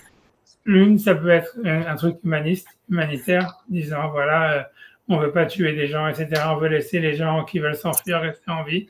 Et c'est cette raison qui est en fait mentionnée dans Maïmonide dans le texte, quand il dit pour tout celui qui puisse s'enfuir, il puisse s'enfuir. On voit clairement que Maïmonide dans le texte qu'on vient d'étudier, dans la Halakha 7, ça veut dire l'aspect qui met en relief, c'est celui-là, c'est celui de que celui qui peut sauver son âme, il peut sauver son âme. Si on peut le regarder encore, disons, je peux le remettre. Merde, c'est pas ça, 2 secondes. Je vais un scroll par là, c'est tout. Tu vois, mais c'est-à-dire, il dit voilà, il dit que chez Sarine, à lire les Topsa, que chez Sarine, à lire les Topsa, En makifin otam arba rochotea, la mishalosh rochotea, ça veut dire on fait le sèche qui est de trois côtés, ou manichin makom la boreach, ou le kol mishi yase les malades al nafsho, shinema va exbuel. Donc on voit que quand on dit cette phrase, on laisse un endroit à celui qui veut s'enfuir, ou juste celui qui veut sauver son âme. Donc on a l'impression vraiment que si tu veux, la raison qui est mise par Maïmonide, c'est une raison humaniste. Alors que tu vois, dans Nachmanide, on avait vu que lui, et dans le Torah Tmima aussi, ils disent que ça peut être une raison stratégique en disant, voilà, une fois qu'on laisse les gens s'enfuir, ils vont se battre avec moins d'ardeur, ils savent qu'ils ont une possibilité de partir, donc en fait, ils vont se rendre plus facilement, etc. Et en fait, donc, ça veut dire, dans le Meshach Chochma, qui est un commentateur voilà, du XVIIIe siècle, lui, il va beaucoup, ça veut dire que lui, il va essayer d'expliquer, en fait, ça veut dire, parce que lui se demande comment ça se fait que Maïmonide, il a fait de ça, il a pas considéré ça comme une mitzvah, que Nachmanide, il a compté ça comme une mitzvah, et pourquoi est-ce que Maïmonide, en fait, c'est quoi la discussion aussi dans le Sifri entre Rabbi Nathan et Tanakama, s'il y a une discussion. Et donc, avant de commencer le Meshach Chochma, 2 secondes, je reviens 2 secondes sur le Sifri pour mettre un point, si j'arrive à le retrouver. En fait, la vérité, je sais pas comment je pourrais le retrouver, en fait. 2 secondes, je sais pas, je vais essayer de le retrouver 1 seconde.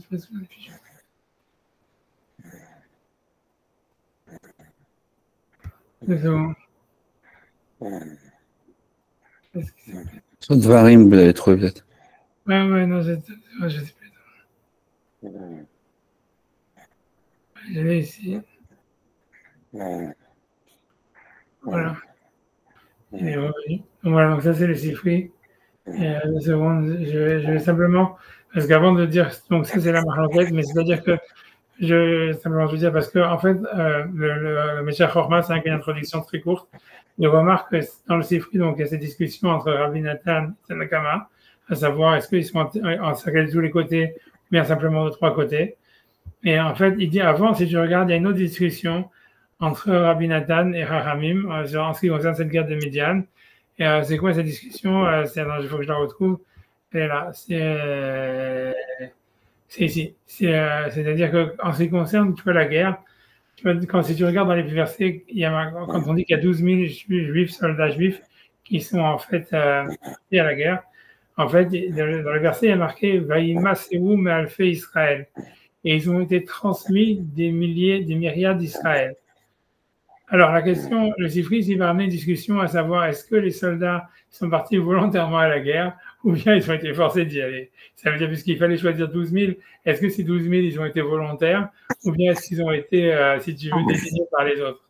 Alors si tu veux, donc je lis le Sifri, tu vois, il y a marqué Vaïmseu me'alfei Israël et ils ont été transmis des milliers d'Israël. En parenthèse, ce qui est aussi intéressant, c'est que dans la guerre de Midian, le Shevet Lévi a participé à la guerre. C'est la seule guerre dans toute l'histoire où le Shevet Lévi il a participé à la guerre. C'est très intéressant, tu vois. Parce que si on dit que les Bahou Yeshivot, c'est comme le Shevet Lévi, tu vois, ça veut dire que c'est ça intéressant. Pourquoi cette guerre-là contre Midian, le Shevet Lévi, il a participé, tu vois. Ils ont dû envoyer 1000, etc., comme les autres tribus. C'est ça une question à part, rien à voir. Je mets entre parenthèses que cette guerre de Midian est très spéciale. Ça veut dire ça, ce que je veux dire. C'est pour ça que pour moi, c'est difficile, tu vois, c'est ni une guerre de mitzvah, ni pas une guerre de mitzvah, c'est une guerre spéciale. Et je veux dire, voilà, et je veux dire, je sais pas comment est-ce que le Rambam, il peut prendre de là direct pour toutes les guerres. Bon, je ferai la parenthèse ici. En tout cas, donc on dit, Vaïmaseu me'alfei Béné Israël, donc ils ont été transmis des milliers d'Israël. Magid Akatouf, donc le Sifri ramène la vie de Tanakama, qui dit que le verset nous raconte Shayou Bene Adam Tzadikim Ukshirim, que c'était tous des gens justes et cachers et bons, et que c'est eux qui se sont désignés volontaires pour le faire d'une manière volontaire. Par contre, Rabbi Nathan il dit c'est les autres qui les ont désignés en disant toi tu y vas. Et ils ont été, si tu veux, désignés par les autres d'y aller. Il fallait que le chef de la tribu il dise ce type-là il est bien qu'il y aille. Que celui-là il y aille à la guerre, mais ça veut dire que c'est le Vaïma Seroum Alfé Israël. Ça ne veut pas dire que les Bnei Israël d'eux-mêmes ils sont allés chacun en se donnant son âme pour aller faire la guerre, mais c'est qu'ils ont été plutôt désignés par les autres pour y aller. Et donc ça c'est une marloquette, tu vois, ici entre Rabbi Nathan et Tanakama, qui est juste avant dans le Sifri en ce qui concerne la guerre de Midian. Et le Meshach Chochma, lui, va essayer de faire un lien entre les deux marloktot qui sont à savoir est-ce qu'ils ont encerclé Midian ou bien ils ont attaqué que de 3 côtés. Alors, donc 2 secondes, donc je reviens sur. Donc, parce que voilà, donc 2 secondes, j'essaie de revenir sur Meshach Chochma là-bas. Donc. 2 secondes. Voilà, donc vous savez où le Midian. Donc il dit ça, donc le Meshach Chochma, il va tenter un truc comme ça. Il dit il va être savé où le Midian, Kachatziva Hachem, et Moshe. Donc ils ont fait l'armée contre Midian, comme Hachem il avait demandé à Moshe. Ramban, Besefer Mitzvot, Mana, Mitzvot C. Donc le Ramban dans le livre des Mitzvot, il a carrément compté ça comme une mitzvah positive. Arne Darish Besifri, ce qui a été dit dans le Sifri, Kachatziva Hachem et Moshe, comme Hachem avait demandé à Moshe, Shelo Hekifu Ota Baruchot, qu'ils n'ont pas fait le siège des 4 côtés. Alors que, donc il dit pourquoi, tu vois, ça veut dire, quelle est la discussion selon lui entre Nachmanide qui compte ça comme une mitzvah et Maïmonide qui compte pas ça comme une mitzvah. Alors, il dit, donc il dit la discussion de la marloquette, la Ramban Sauver, le Nachmanide pense, des Kmo Shaya mitzvah les Shalom, de la même manière qu'il y a une mitzvah de demander le Shalom, mitzvah la al nafsham, donc ainsi, la mitzvah de demander le Shalom, c'est aussi une mitzvah d'avoir pitié des ennemis. Et de leur laisser un côté où ils peuvent sauver leur âme. Donc ils aient un chemin ouvert. Comme l'ivroir pour qu'ils aient un endroit où s'enfuir. Il dit Aval Rambam c'est ouvert, mais le Rambam il pense Deofen Meofana Milchama. Rambam il pense qu'en fait c'est pas, ça veut dire que ce que Moshe il a demandé à Hachem, il a demandé à Moshe de ne pas attaquer Midian de tous les côtés. C'est simplement un conseil stratégique. C'était un enseignement dans les lois de la guerre. Dans le Shem Yakifu Otam, mais comme ça, que si jamais on les attaque de tous les côtés, vous mettiez Hachem Bechayem et qui commence à désespérer, à savoir de toutes les façons on va crever. Il ploube Yatsar en disant voilà, de toutes les façons on va tomber dans la main des ennemis. Et Amdou al Nafsham Bechol Sherit Kocham. Ils vont se battre pour sauver leurs âmes avec tout ce qui leur reste comme énergie. Et ils vont faire la guerre. Comme quand on voit les livres d'histoire, c'est quand même pas un mime que pas mal de fois, en général, la victoire, elle vient à celui qui était le plus désespéré, dans le sens que quand quelqu'un est complètement désespéré, c'est là où il fait des actes héroïques, et c'est comme ça qu'il gagne. Donc il dit, et ça c'est ce qu'on voulait éviter que les nations y fassent. Alors quand il est à la MOFAN, c'est pour ça que s'ils ont une possibilité de sauver leur âme, donc ils vont pas tellement se casser la tête à se battre et vont choisir de s'enfuir. Et donc c'est pas une mitzvah, c'est simplement un conseil stratégique. Et donc lui il veut dire l'agneau d'Adin Eric Rambam, et donc lui pense que dit que si on explique comme le Rambam, des baisers à des chabir et sifri, donc on veut comprendre bien la discussion dans le sifri entre Rabbi Nathan et Chachamim. Parce qu'il dit comme ça, il dit Vaïmasroum Alfé Israël, parce que donc on a vu que il y a une marloquette entre Rabbi Nathan au début de la guerre. Est-ce que les enfants d'Israël qui sont allés en guerre c'est des volontaires ou bien ils étaient désignés par les autres? Alors il dit Vaïmasroum Alfé Israël Magid Akatouf Shayou Bene Adam Tzadikim Uksherim Umasroum Nafsham Aladava. Donc Tanakama il pense qu'ils sont c'est des Tzadikim qui sont partis en fait, tu vois, ça veut dire ils avaient volontairement parti à la guerre pour sauver les Juifs. Pour faire la mitzvah. Rabbi Nathan Omer, Acherim, Maskoum, Ishploni, Kacher, avec Rabbi Nathan dit non, c'est pas eux qui se sont désignés, ils ont été désignés par les autres. Ce qui est le sens littéral du verset, quand on dit Vaïm Masrou, ça veut dire ils ont été transmis, ils ont été poussés, quoi, des enfants d'Israël, etc. Et ensuite, on voit une autre marloquette entre Rabbi Nathan et Chachamim, à savoir, ils ont fait la guerre, ils ont attaqué Midian, Marbaruchotea, donc Tanakama dit des quatre côtés, puis Rouge, donc lui explique qu'il était amené à Asile, ça veut dire que lui dit que Tanakama, il suit sa raison, que lui, il avait pensé que c'était les Sadikim qui étaient eux-mêmes, qui avaient volontairement décidé de se battre. Les Masroun Afsham Aladavar, ça veut dire, selon lui, pour eux, l'idée, c'est qu'ils sont venus eux-mêmes d'une manière volontaire, même si au Nefesh, prêts à mourir pour faire la guerre. Donc, c'est pour ça, c'est pour ça qu'ils ont attaqué des quatre côtés en se disant, on s'en fout, nous, tout ce qu'on veut, c'est faire la mitzvah, on ne fait pas de calcul et on attaque de tous les côtés. Et ça, c'est l'avis de Tanakama parce qu'ils pensent que c'était des tzadikim qui volontairement sont venus à la guerre. Mais dit Rabbi Nathan Omar Dan Laem Wachevit, ça veut dire Nathan, il a dit non, laisse-leur un quatrième chemin pour qu'ils puissent s'enfuir. Pirouge Delta Amé Azil, donc lui aussi il suit sa raison. Ça veut dire eux ils sont allés à la guerre contre leur gré. Nimseu Maharim, désignés par d'autres. Donc ils ne voulaient pas faire un acte suicidaire, c'est-à-dire faire une guerre difficile où la Kifam Arbarouchot et donc les attaquer des quatre côtés. Ouais, donc c'est ça, bref, tu vois, ça veut dire, bref. Mais en tous les cas, ce que veut dire, ça veut dire, lui va expliquer en fait que selon Maïmonide, c'est ça la discussion entre Rabbi Nathan et Chachamim. C'est-à-dire que selon Chachamim, en fait, on dit que c'était des tzadikim. Donc, en fait, ils n'avaient pas besoin, en fait, de suivre, en fait, une stratégie pour laisser un espoir aux autres. Donc, c'est pour ça qu'ils ont attaqué de tous les côtés. Alors que selon Rabbi Nathan, comme ils pensent que c'était pas des tzadikim et qu'ils voulaient pas non plus faire la guerre d'une manière, on va dire, la plus dure possible. Donc, c'est pour ça qu'ils ont attaqué que des trois côtés. Et pour lui, il pense que le Sifri, il semble montrer du fait que ces deux discussions, elles sont reliées, que, en fait, c'était plus il faut laisser un côté aux gens pour s'enfuir. C'est plus un conseil stratégique qu'un conseil, qu'un truc humaniste pour laisser les gens se sauver parce qu'il faut laisser, voilà quoi, qu'est-ce qu'une mitzvah d'acheter, de faire la paix, etc. Ce que je veux dire, tu vois, ça veut dire, disons que quand on explique comme ça que selon Maïmonide, c'est qu'un conseil stratégique, ça explique pourquoi ça pourrait s'appliquer même dans une guerre de mitzvah, etc., où il y a une mitzvah de ne pas laisser une âme en vie et tout ça, parce qu'en fait, c'est simplement d'abord, il faut gagner la bataille, et pour gagner la bataille, si tu laisses un chemin de fuite à l'ennemi, donc tu as plus de chances de la gagner, et ça, c'est même, tu vois, pour une guerre de mitzvah, etc. Mais, ok, ce que je voulais dire, ok. Donc, en tout cas, ça, c'est ce que lui, il dit. Ok, maintenant, c'est sûr, ce qui est difficile avec ce qu'il dit, c'est que quand tu regardes dans Maïmonide, tu vois justement, c'est Maïmonide, c'est lui qui, comme on a vu, il a mentionné la raison de dire c'est pour que les gens puissent se sauver, tu vois, il n'a pas dit c'est pour qu'on puisse gagner la bataille, etc. Et en plus, si c'était qu'un conseil stratégique, alors, tu vois, ça veut dire, il aurait dû dire, ouais, c'est un conseil stratégique, c'est pas, en fait, tu vois, le fait de la manière dont il a dit, quand on fait la guerre, on attaque des trois côtés, on laisse un côté pour s'enfuir, on a l'impression que c'est un truc catégorique, c'est pas vraiment un conseil stratégique. C'est pour ça que c'est difficile quand même d'expliquer comme ça, bien que techniquement, encore une fois, ça a l'avantage de répondre à la question en disant, voilà, comment s'il y a une mitzvah de tuer tous les goïms, alors comment on peut dire qu'il y a une mitzvah aussi de laisser un chemin pour s'enfuir.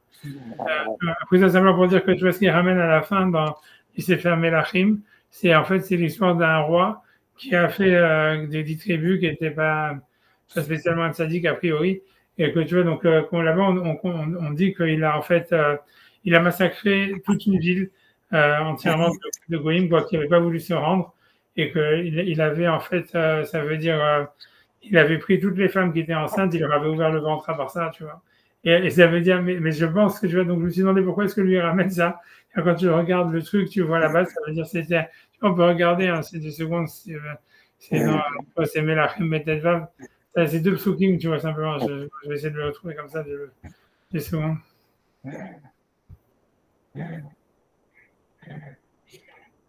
Deux secondes.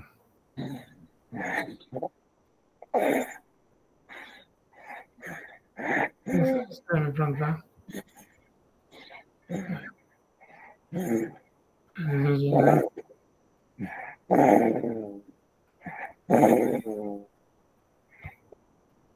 Ouais, c'est ici, tu vois, donc c'est un pasou comme ça qui dit ça. Donc dans Melachim, ça parle en fait donc d'un roi d'Israël qui était des 10 tribus, qui était un rachat, que son père avait de toutes les manières, tout ça, c'est des mecs qui ont fait des coups d'État, puisque à partir bref, en Israël, il y a eu beaucoup de coups d'État entre les rois, quoi, surtout dans les 10 tribus vers la fin. Et donc, il y a un roi qui s'appelait Menachem. Et ce dont, tu vois, si on peut regarder avant, hein, voilà, ça veut dire, tu vois, Shil Shalom, c'était son père, qui avait fait un complot, Shakashar, Nektou, Masefer Divrayamim, Malka Israël, il avait fait un complot contre le roi d'avant, et il l'a tué, et il a pris le pouvoir, puis il est mort. Et ensuite, voilà, son fils, il s'appelait Menachem. Et donc, on te dit là-bas, Az Yake Menachem et Tifsar. Ça veut dire, Menachem, il a attaqué une ville qui s'appelait Tifsar. Bet Kol Asherba, et il a tué tous les gens qui étaient dedans, a priori. Bet Gevulea, et tout ce qui était autour, mais Tirsa, ça veut dire jusqu'à Tirsa, ou quelque chose comme ça. Kilo Lopatar, parce qu'ils n'avaient pas voulu ouvrir la ville. Vayachet Kol Earotea Bikea, ça veut dire, et il a frappé toutes les femmes qui étaient enceintes, et il leur a ouvert le ventre. Tu vois, j'en sais rien, tu vois, comme symbole qu'ils n'avaient pas, comment dire, ouvert la ville, quoi. Mais tu vois, je pense, tu vois, ça veut dire, alors pourquoi est-ce qu'il ramène ça, le Meshach Chochma? Je ne sais pas exactement. Mais j'ai l'impression, tu vois, qu'il voulait dire peut-être que si tu es sûr, tu vois ce qu'il veut dire, peut-être que si tu es sûr que les mecs, parce que si c'est un conseil stratégique, donc si tu es sûr que tu vas gagner, en fait, tu peux massacrer tout le monde, tu vois ce que je veux dire. Tu vois, c'est ça ce que j'ai l'impression qu'il veut dire. C'est peut-être pour ça qu'il a ramené ça, tu vois, c'est de dire ça, tu vois, peut-être c'est pour ça qu'il a ramené ça, mais bon, je pense pas que, sinon je comprends pas, tu vois, parce que, tu vois, ça veut dire, la Torah, ça veut dire, c'est vrai que donc c'est ramené cette histoire-là, mais c'est pas dit que c'était un truc qu'il était, tu vois, la Torah, elle dit pas qu'il a eu raison de le faire, quand on va dire, tu vois, c'est écrit un passage comme ça. À mon avis, il a ramené ça pour dire que si t'es sûr, quand en fait il a tout détruit, même tout ce qui était autour, et qu'en fait, Mistama, c'est parce qu'il était sûr de gagner, etc. Un truc comme ça. Je sais pas, enfin bref, tu vois, mais bon. Ça veut dire, j'en sais rien, tu vois, ça veut dire, je ne sais pas pourquoi, honnêtement, pourquoi c'est la ramené ce pasouk, mais il y a ce pasouk, sur ce pasouk, il y a le Malbim qui dit que il a fait contre ce que la Torah elle voulait, que la Torah dit que tu dois toujours laisser une place pour s'enfuir, mais il y a ce roi-là qui n'a pas fait ça, en tous les cas. C'est tout ce qu'on sait sur lui, après, il meurt à Shalom à Israël.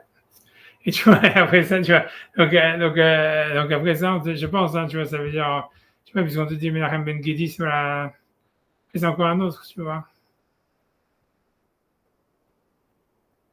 C'est tout ce qu'on nous dit, c'est que lui, il était roi en Israël, qu'il a dû payer de l'argent au roi de Syrie qui était venu l'envahir, et qu'il a fait un impôt, et puis voilà, quoi, c'est tout. Donc en fait, on sait pas, c'était sûrement pas un sadique, quoi, mais j'en sais rien. Tu vois, ça veut dire, c'est comme tous les rois des 10 tribus que c'était, j'en sais rien. Et Yehonavi, il dit dans le Tana de Biliaou, il dit qu'il faut pas les juger négativement parce qu'ils ont participé à l'expansion d'Israël et ils étaient politiquement ça veut dire qu'Hachem, il les aimait parce qu'ils étaient positifs, ça veut dire qu'ils ont aidé le développement économique et politique d'Israël et que même s'ils n'étaient pas des tzadikim, ils avaient ce mérite-là, un truc comme ça. Ouais, tu vois, j'en sais rien, mais tu vois, whatever it is, tu vois. Vous les distribuez, vous dites, en général? Comment? Les distribuez ou ces rois-là particulièrement? Ouais, il parle de beaucoup des rois, de tous ces rois des tribus, etc., de dire ça. Tu vois, de dire que, dans un vidéo, il dit ça parce qu'il dit comment ça se fait qu'Hachem, il leur a donné que voilà, sur ce type-là, par exemple, il a eu 4 générations qui ont été des rois sur 10 tribus, d'où est-ce qu'ils avaient le mérite pour régner, etc. Alors il dit parce que voilà, chacun, ils ont construit des grandes villes en Israël, ils ont contribué à ce que, tu vois, à ce que ça soit, voilà, à ce que ça soit un beau pays, quoi. Mais voilà, mais à part ça, il dit quand même que c'était aussi, il y avait du Kiddush Hashem.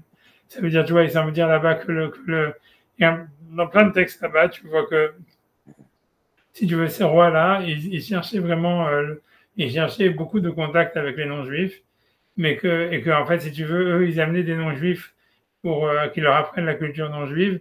Et en fait, contre leur gré, ces non-juifs qui venaient en Israël si tu veux, qui étaient venus pour, si tu veux, enseigner la Vodazara ou j'en sais rien, la culture non-juive aux juifs, en fait, c'était le contraire qui se passait et que ces types-là, ils devenaient des juifs religieux, etc. Il y a plein d'exemples comme ça dans le Tanakh, dans les 10 tribus, etc. Et que, voilà, parce qu'il dit, voilà, donc ça veut dire que même que ces rois-là, ils étaient eux-mêmes pas religieux et ils cherchaient, si tu veux, même à détourner les gens de la Torah. En fait, on voit que les juifs, d'une certaine manière, ils continuent à garder certaines traditions et c'était suffisant pour que même des non-juifs, ils se convertissent au judaïsme. Et donc, ça montre qu'ils n'étaient pas si méchants que ça, quoi. Un truc comme ça. Là où il y a un passage comme ça, et tu vois, ça veut dire, voilà. Vous avez la source à Saint-Denis, c'est intéressant. Là, je pourrais se jouer, si tu veux. Ça peut être difficile à trouver. Tu vois, voilà, mais Stam, c'est pour ça, j'en sais rien, mais en tout cas, je ne sais pas pourquoi, mais cher Horma, tu vois, mais c'était clairement des gens qui faisaient quand même des massacres. Et là, tu vois, donc ça veut dire, et ça veut dire, là, c'est clair que c'en est un, tu vois, et c'est tout. Donc, je ne sais pas pourquoi le Meshach Horma, il a ramené ça, tu vois, ça veut dire, en tous les cas, quand on dit qu'il a fait un massacre là-bas, tu vois, donc, il a fait un pogrom, etc., qu'il n'avait pas laissé, il avait pas laissé la possibilité aux gens de s'enfuir. Enfin, bref. Moi, tout ce que je veux dire, je vais ramener, tu vois, la deuxième chose que je vais ramener avant de faire le dernier texte, parce que voilà, comme je dis, j'ai pas pu accéder. Je sais qu'il y a d'autres, mais pour moi, ce qui est important de montrer cette histoire-là, c'est que Maïmonide, dans la mitzvah qu'il a d'exterminer les sept peuples, tu vois, il dit clairement que, donc il dit que c'est une mitzvah, etc., dans toutes les générations, et il dit,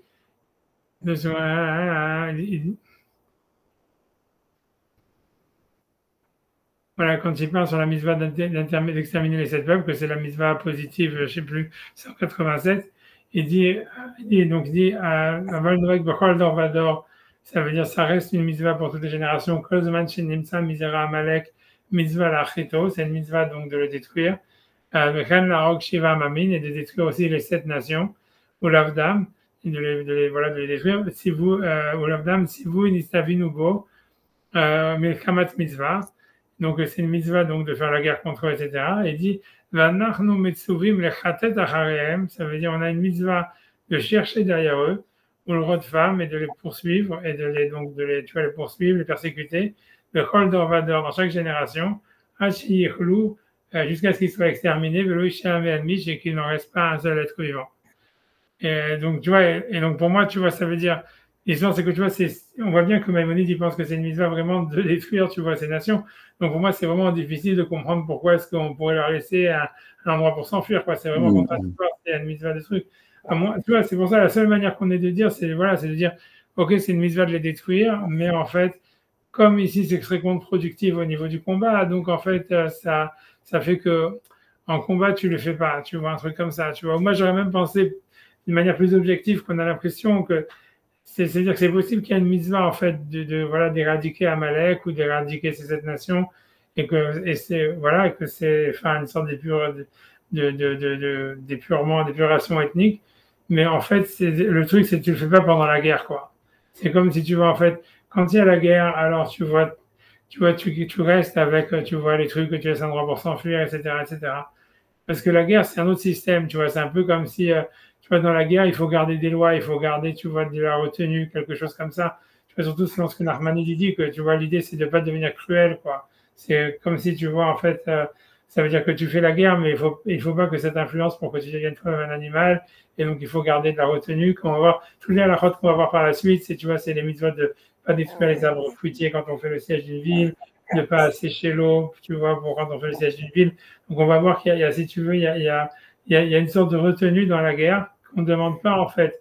Tu vois, c'est possible que tu vois, parce que pour moi, la question, c'est voilà, Hachem, il en veut à Shaoul de ne pas avoir tué Amalek, parce qu'il de ne pas avoir tué Agag, il nous enlève la royauté à cause de ça, on dit, ah, voilà, tu as eu pitié du roi et tout ça, etc.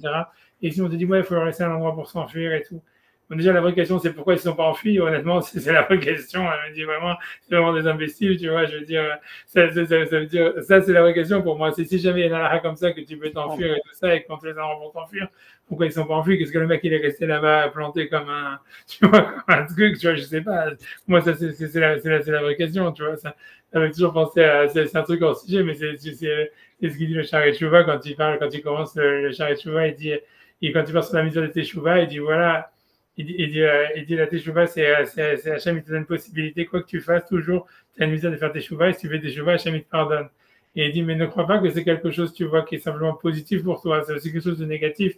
Et il donne comme exemple, il dit c'est l'exemple, tu vois, de deux personnes qui sont en prison, et il y en a un, tout le temps, il travaille, il creuse en cachette pour faire un tunnel pour s'enfuir. Et au bout d'un moment, tu vois, il arrive à faire le tunnel, et il peut s'enfuir. Et alors, il dit, voilà, il dit à l'autre qui était avec lui, il dit, voilà, si tu veux, voilà, j'ai fait un tunnel, moi, je vais m'enfuir si tu viens avec moi, si tu veux t'enfuir. Et le mec dit, non, moi, je ne veux pas m'enfuir, j'ai peur, je reste, tu vois. Et donc, l'autre, il s'enfuit et l'autre, il reste. Et alors, il dit, quand le gardien de la prison, il vient, ou le roi, il voit qu'il y en a un qui s'est enfui, il dit, en fait, sur la personne qui s'est enfuie, il ne peut rien faire. Mais sur l'autre personne qui est restée, il lui dit, mais quoi, t'es tellement bête, si tu avais une possibilité de t'enfuir, pourquoi tu t'es pas enfui?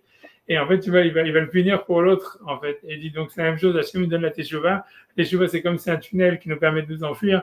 Ça veut dire si on le prend pas, Hachem va être énervé si on l'a pas utilisé, quoi. Tu vois, mais ça veut dire, c'est un peu comme l'histoire du roi d'Amalek, que s'il aurait pu s'enfuir, il aurait dû s'enfuir. Et Hachem, il dit quoi, mais pourquoi tu laisses s'enfuir maintenant que c'est pas enfui, il faut le tuer, quoi. C'est un peu Oui, mais là, on parle de la même personne, tandis que dans l'exemple, c'était deux personnes différentes. Donc, il faut se considérer comme deux personnes différentes. Non, et c'est de voir, ouais, ce qu'on aurait pu faire, quoi. C'est ce que ça veut dire. Voilà, ouais, d'ailleurs, c'est une responsabilité. Mais bon, c'est un machal, j'ai pas dit, c'est une personne. En tous les cas, l'idée, c'est que je sais pas pourquoi ils sont pas enfuis, quoi. Si tu peux t'enfuir, pourquoi tu vois, ça veut dire, pourquoi ils sont pas enfuis, peu importe. Mais en tous les cas, c'est sûr voilà, que c'est difficile de comprendre cette mitzvah, alors qu'il y a une mitzvah de détruire Amalek et qui te dit même, tu vois, c'est-à-dire au niveau personnel qu'il faut les chercher, pour les détruire, et même les 7 peuples, etc. Donc, ce que je dis, c'est possible qu'en guerre, moi, ce que je veux dire, c'est possible qu'en guerre, il y a une mitzvah, ça veut dire d'avoir de la retenue, et par contre, c'est possible qu'à part ça, il y a une mitzvah de faire de l'épuration ethnique, et ça serait mieux de le faire quand on n'est pas en guerre, tu vois. Et un peu, tu vois, tu vois, c'est comme, whatever it is, tu vois, c'est comme quand ils disent, tu vois, ça veut dire, je sais pas si c'est vrai ou c'est pas vrai, mais nous, à l'école, nous, on nous apprenait, je sais pas honnêtement si c'est vrai, mais je pense que c'est un truc à réfléchir, mais c'est qu'ils nous disaient que quand tu vois, quand quelqu'un, il doit, par exemple, il doit punir son fils ou ses enfants, on disait, tu vois, ça veut dire qu'il faut essayer de le faire, de montrer qu'on le fait pas parce qu'on est énervé, etc., mais qu'on le fait parce qu'en fait, tu vois, c'est bien pour lui, et que plus l'enfant, il comprend qu'on le fait parce que c'est bien pour lui, pas parce que nous, on a un intérêt ou parce qu'on est énervé, plus en fait, si tu veux, la punition, etc., elle a un impact positif. Et si tu veux, c'est un petit peu la même chose. Ça voudrait dire, en fait, tu vois, c'est OK, tu fais la guerre. Après ça, tu vois, tu as capturé les gens. Tu dis, voilà, on doit vous tuer. Et désolé, donc j'en sais rien. Et tu vois, mais ça veut dire, voilà quoi, ça veut dire, tu le fais pas pendant, tu vois, d'une manière sauvage. Peut-être, tu vois, ça serait ça l'idée que tu pourrais répondre à la question. Tu vois, ça veut dire, si quand tu es la guerre, tu as une possibilité de s'enfuir, etc. OK, une fois que la guerre est finie, et que tu les as capturés, tu veux dire, voilà, OK, on a une mitzvah de détruire, de vous tuer. Désolé. J'en sais rien, encore, ils peuvent accepter cette mitzvah. J'en sais rien, tu vois, peut-être qu'encore, ils ont un autre choix. Mais ça veut dire, tu vois, dans tous les cas, l'idée, c'est que cette mitzvah-là, en fait, on a l'impression qu'en guerre, on est moins sauvage que quand on n'est pas en guerre, quoi. C'est bizarre. Mais ça serait un truc comme ça, tu vois, ça veut dire, en guerre, comme en guerre, il y a un danger que tu deviennes mauvais, que ça devienne de la sauvagerie et tout ça, on te demande plus de retenue que quand tu es dans une situation où, tu vois, simplement, tu dois être en conflit avec Amalek. La force tranquille, quoi. Ouais, c'est un truc comme ça. Ouais, j'en sais rien. Tu vois, j'en sais rien. Peut-être un truc comme ça. En bref, en tous les cas, ce que je veux dire, tu vois, donc en tous les cas, mais sinon, c'est une question, tu vois, comme je vous ai dit, les deux grandes questions que tout le monde demande et que tu vois, tu vois, à part toutes les technicalités, c'est d'où est-ce qu'on peut apprendre de la guerre de Midian une règle pour toutes les guerres, tu vois, ça veut dire comment, en plus, normalement, il fait de ça une mitzvah, alors que tu vois, ça veut dire, c'est même pas mentionné dans la Gemara, c'est très simplement une marloquette dans le Sifri, qui est simplement pour expliquer une anomalie de langage, et tu vois, c'est super difficile de faire de ça une halakha. Et comme je dis, la plus grande question, c'est que si jamais en plus ça s'applique même dans les guerres de mitzvah, comme Maïmonide il semble penser, comment ça peut marcher avec l'histoire de dire que tu as une mitzvah de les exterminer, quoi. Voilà. Et ce qui dit le Torah Tmima de dire que c'est parce que, en fait, avant de commencer la guerre, on demande la paix. Et donc après ça, donc ça veut dire que si on a commencé la guerre, après on la laisse s'enfuir. Ça, pour moi, c'est très bizarre. C'est parce que dans le texte de Maïmonide, on a vraiment l'impression, c'est assez clair, et tous les commentateurs ils le disent, que c'est deux étapes. C'est tu demandes la paix ou tu donnes la possibilité de s'enfuir avant de commencer la bataille, mais une fois que la bataille est commencée, tu vois, tu demandes pas la paix, tu vois ce que je veux dire, tu peux pas accepter un cessez-le-feu à chaque fois, tu vois, c'est une fois que le type il a décidé de se battre, qu'il se bat jusqu'au bout, et tu vois. Moi, je suis désolé, je vais devoir pas tarder à me préparer. Okay, d'accord, ok, donc je fais d'abord le dernier texte, tu vois, donc, enfin, je vais ça, voilà. Le dernier texte, pardon, c'est ça ce que je voulais faire, ce texte-là, donc, comme je dis, donc, c'est pour revenir sur l'idée de Sacha, que donc finalement, parce que l'idée de Sacha, c'est celle qui répondrait le plus, tu vois. C'est-à-dire que c'est une stratégie militaire où, en fait, si tu veux, pas en tuer le plus, mais presque, tu vois. C'est-à-dire que comme ils vont se rendre, donc ils vont perdre, tu vois. C'est ça l'idée, quoi. Et ça expliquerait. Donc, ça veut dire que c'est pour ça que c'est un truc dans toutes les mitzvot. Mais si tu veux, mais ça veut dire, c'est pour ça que c'est même dans les guerres de mitzvah. Et que ça, c'est en fait simplement un conseil, puisque je veux dire à l'oral, tu vois. Je veux dire à l'oral, j'avais déjà dit à l'oral, tu vois, ce que j'ai dit depuis le début des cours, c'est que dans la Gemara, dans Sota, il y a marqué, tu vois que la Gemara considère qu'à chaque fois qu'il ne peut pas y avoir de défaite s'il n'y a pas une volonté de s'enfuir. Ça veut dire, la Gemara dit qu'à chaque fois, elle apprend des versets qu'à chaque fois que tu perds une bataille, c'est sûr qu'à un moment, le type qui a perdu, il a voulu s'enfuir. Et c'est pour ça qu'il a perdu. Si quelqu'un ne veut pas s'enfuir, il ne peut pas perdre une bataille. Donc ça veut dire, en fait, le commentaire en question ici, que j'ai oublié comment il s'appelle, je ne sais plus, c'est le Peulat Sadiq. Je ne sais pas, c'est un auteur de 18e siècle. Et ça veut dire, c'est-à-dire que lui dit, donc si tu fais les maths, ça veut dire en fait que si tu veux gagner une bataille, il faut donner à ton ennemi l'envie de s'enfuir, quoi. Et donc, et si tu lui donnes l'envie, si tu arrives à lui donner cette envie-là, tu es sûr que tu vas gagner. Donc, en fait, il dit, c'est pour ça que le Rambam dit qu'il y a cette mitzvah de laisser un droit pour s'enfuir, parce que c'est ça la manière de gagner les batailles, quoi. Donc, si on peut, je sais pas si je vais faire dans les mots, je vais essayer de faire dans les mots, mais comme moi, je vais pas trop, je vais essayer, je fais, et voilà, et si vous voulez partir, en tout cas, voilà, il n'y aura pas d'autre idée après ça, normalement, de mon côté, en tous les cas. Donc je le fais, essayer de faire dans les mots. Katav Rambam, Perek Vav, Melchot Melachim, Milchamotem, Tinzayin. Donc voilà, Rambam a écrit ça. Kshetzarin, Al-Ir, Litovsa, En Makifinota, Mabaruchotea. Ça veut dire quand on fait donc le siège d'une ville, on ne va pas, on n'entoure pas des quatre côtés. Et la Mishloshat, Rochotea, mais simplement de trois côtés. Manichin, Makom, Livroir, on reste un endroit pour s'enfuir. Ou Kol Mishérosse, les malades, Al-Nafsho, à tout celui qui veut s'enfuir, chez Nehemar, puisque le verset dit, Vaïtzveu Al-Midian. Ils ont fait la guerre sur Midian, Kacha Siva Hachem, comme à Moshe, comme Hachem avait demandé à Moshe, mais bien chez moi la Madouche, le Gar Sivaou. Et d'après la tradition, on a appris que c'est ça ce qu'il a demandé, c'est-à-dire de laisser un endroit pour les autres de s'enfuir. Le Katava Kesef Mishneh, Katava Smak, Deita Bezifri, Atkan. Bref, tu vois, le Kesef Mishneh dit dans le Sifri aussi, Vézé la chaîne Sifri, Matod, Vaïtzveu al Midian, et Kifu Amar Baruch Chotea. Donc ils ont fait la guerre sur Midian, ils l'ont entouré des quatre côtés. Abiatan Omer, Nathan Lahem, Ruach Levit, Kedeshi Yevrechu. Il leur a dit non, il leur a laissé un quatrième côté pour qu'ils puissent s'enfuir. Alkan Sifri. C'est ça, c'est le Sifri. Alkan Shana Sifri, ça c'est le Sifri. Mais Tmi Ali, donc la question première, Amad Pasak Rabbeinu Rabbi Nathan de Loketanakama. Pourquoi est-ce que donc le Rambam il aurait tranché comme la vie de Rabbi Nathan et pas comme Tanakama? Et donc il dit Veraiti Bialkout, Bet des Sifri, des Gores, BFR, Vaisvou al Midian et Kifo Mishocharochoter. Bref, ça veut dire qu'il y en a qui inversent les noms. Peu importe. J'avance. Voilà, donc j'ai fait simplement ça, après je vais m'arrêter là. Le Haïti, le Rav Gedalia, ou puis Gouchou, le Yalkout, donc je ne sais pas qui est le Rav Gedalia, le Yalkout, qui dit Natnou la Mrouach Levi, donc c'était un côté Kedeshi Yevrekou, puis Roucha, Kamefaresh. Ça veut dire que ça vient expliquer que comment ça veut dire l'idée du Skivir, c'est pas une discussion, c'est comment tu encercles quelqu'un de quatre côtés sans lui laissant un côté pour s'enfuir. C'est comme ça que tu l'encercles des quatre côtés. Si tu l'encercles entièrement, tu ne l'as pas encerclé du tout, parce qu'il va se révolter, il va réussir à sortir. L'idée, ce que lui veut dire, c'est que Rabbi Nathan, il va expliquer Tanakama en disant, tu vas encercler quelqu'un de quatre côtés, c'est encercle-le de trois côtés. Et tu vois, bref, c'est ça quand même comme idée, tu vois. Ne le voir lui, qui est chez beaucoup, qui bouge comme il paraît, et la l'eau qui va en roi à Harevi, qui est chez Yochem Livroir. Donc pour qu'il puisse s'enfuir, c'est là aussi je l'agma dans Sota, Isgilat Nefila Nissa, que le début en fait ça veut dire donc de la défaite, c'est la fuite. Et donc il a mis les floguettes, ok, bref, on peut dire que c'est floguettes. En tout cas, ça c'est principalement l'idée. Après ça, lui simplement il dit simplement que quand on regarde, tu vois, le langage du Rambam, on voit comme ce que je vous avais dit, qu'on a l'impression que le Rambam il dit que la raison de cette mitzvah, c'est plutôt pour laisser les gens en vie, puisqu'il dit celui qui veut sauver son âme, qui puisse sauver son âme. Donc il dit, bref, tu vois, il dit que ça peut vouloir dire que quand même, c'est parce qu'ils pensent pouvoir sauver leur âme qu'ils vont s'enfuir. Donc c'est pas une preuve vraiment que c'est pas un conseil stratégique, bien qu'encore une fois, bon, je vais arrêter là, tu vois, je vais pas aller plus. Mais ça veut dire, parce que sinon c'est loin, je me dis, c'est long. Mais ça veut dire grosso modo ce qu'il faut remarquer, c'est-à-dire en fait, la réponse, tu vois, que les gens ils veulent dire pour expliquer, donner un sens au Rambam, ça serait de dire que c'est un conseil stratégique. Mais la difficulté, c'est que dans le langage du Rambam, on a plus l'impression qu'il dit que c'est un truc humaniste, on est dit, pour que chacun puisse sauver son âme, etc. Voilà, j'ai pas plus que ça à dire. Il y a des autres commentaires que j'ai pas pu regarder, etc. Mais je sais pas, tu vois, mais pour moi, ça reste questionnable, ça reste, tu vois, très bizarre. Surtout parce qu'il n'y a pas vraiment de source, tu vois, ça veut dire, voilà, c'est surtout ça, tu vois, c'est que pour moi, la source à l'Afrique, elle est très faible, c'est-à-dire, c'est un sifri avec une discussion qui est basée simplement sur une anomalie de langage. Il dit pas c'est une mitzvah de faire ça tout le temps. Il dit pas, tu vois, c'est rien pour expliquer qu'est-ce qui s'est passé dans la guerre de Midian. Ouais, là, c'est une extrapolation. Voilà, c'est une extrapolation énorme. Et en fait, même si la Gemara en parle, le fait que la Gemara n'en parle pas, c'est aussi, tu vois, ça affaiblit beaucoup la chose, tu vois. C'est-à-dire, c'est très rare qu'on va apprendre des nouvelles à la chôte de quelque chose qui n'est pas mentionné dans la Gemara ou dans la Mishnah, tu vois. Et tu vois, c'est pour ça que pour moi, je sais pas, tu vois, ça me paraît tu vois, ça reste une grosse question, tu vois, ce Rambam, mais c'est même selon Nachmanide qui limite ça aux guerres facultatives.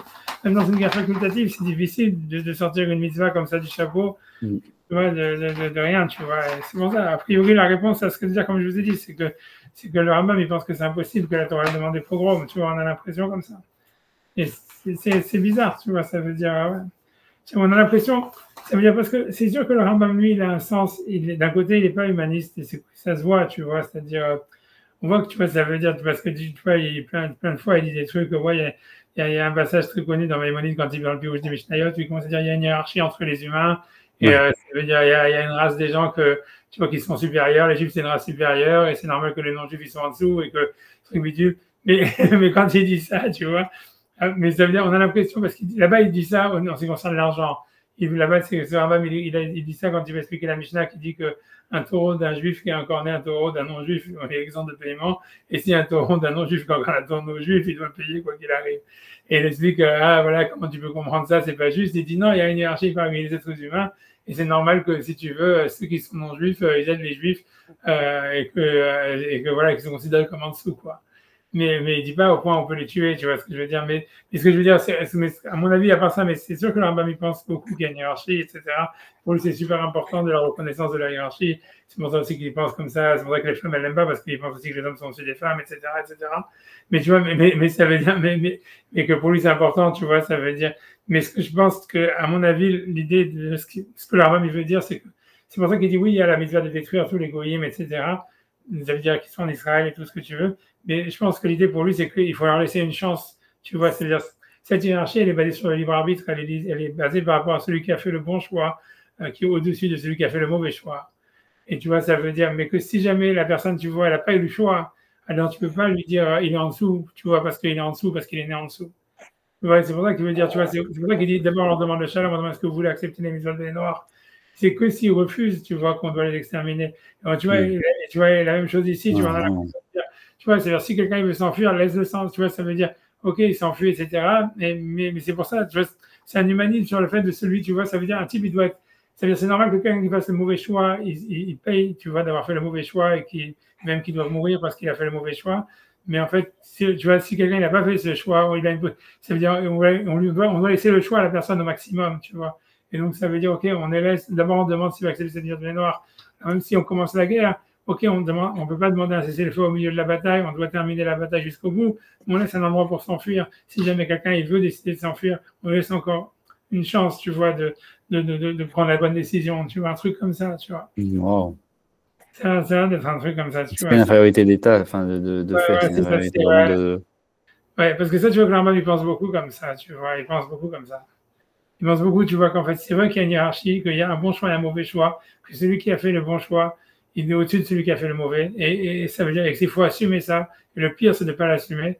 Tu vois, c'est pour ça, tu vois, c'est pour ça, lui, il dit, tu vois, il y a les hommes au-dessus des femmes, machin, tu vois, mais pour lui, c'est parce que c'est un choix, tu vois, c'est parce que Ève, elle a mangé du fruit, parce que si, tout est justifié par quelque chose, tu vois, et qui a fait que, tu vois, une sorte de liberté, tu vois, mais ça veut dire, voilà, donc il y a une hiérarchie de valeurs, il y a, si tu veux, il y a une gradation, mais c'est pas de fait, quoi. C'est à chaque fois, on veut te laisser le choix au maximum, quoi, surtout ça, je pense. C'est tout ce que j'avais à dire. J'ai pas vraiment pu réussir à répondre. Enfin, la question, comme disait mon Rav Shach, il disait toujours, les questions sont plus importantes que les réponses. Donc voilà, la question, elle est là. Ça veut dire d'où ça sort cette halakha, vraiment. Comment est-ce qu'il a pu, tu vois, pourquoi il a dit le Rav, d'où ça, voilà. On a une question dans les cas. Je n'ai pas vraiment encore trouvé de réponse vraiment satisfaisante là-dessus. Voilà, j'ai rien d'autre à dire. Merci, Rav. Exact. Merci d'être resté si tard. C'est pour moi, c'est très Merci beaucoup. Et pour ceux qui écoutent que c'est tard. Quand tu parles, tu es réveillé. C'est rare que tu t'endormes en parlant. Ça dépend de l'orateur. Hein. D'accord. Merci, Rav. Merci beaucoup. Bye bye.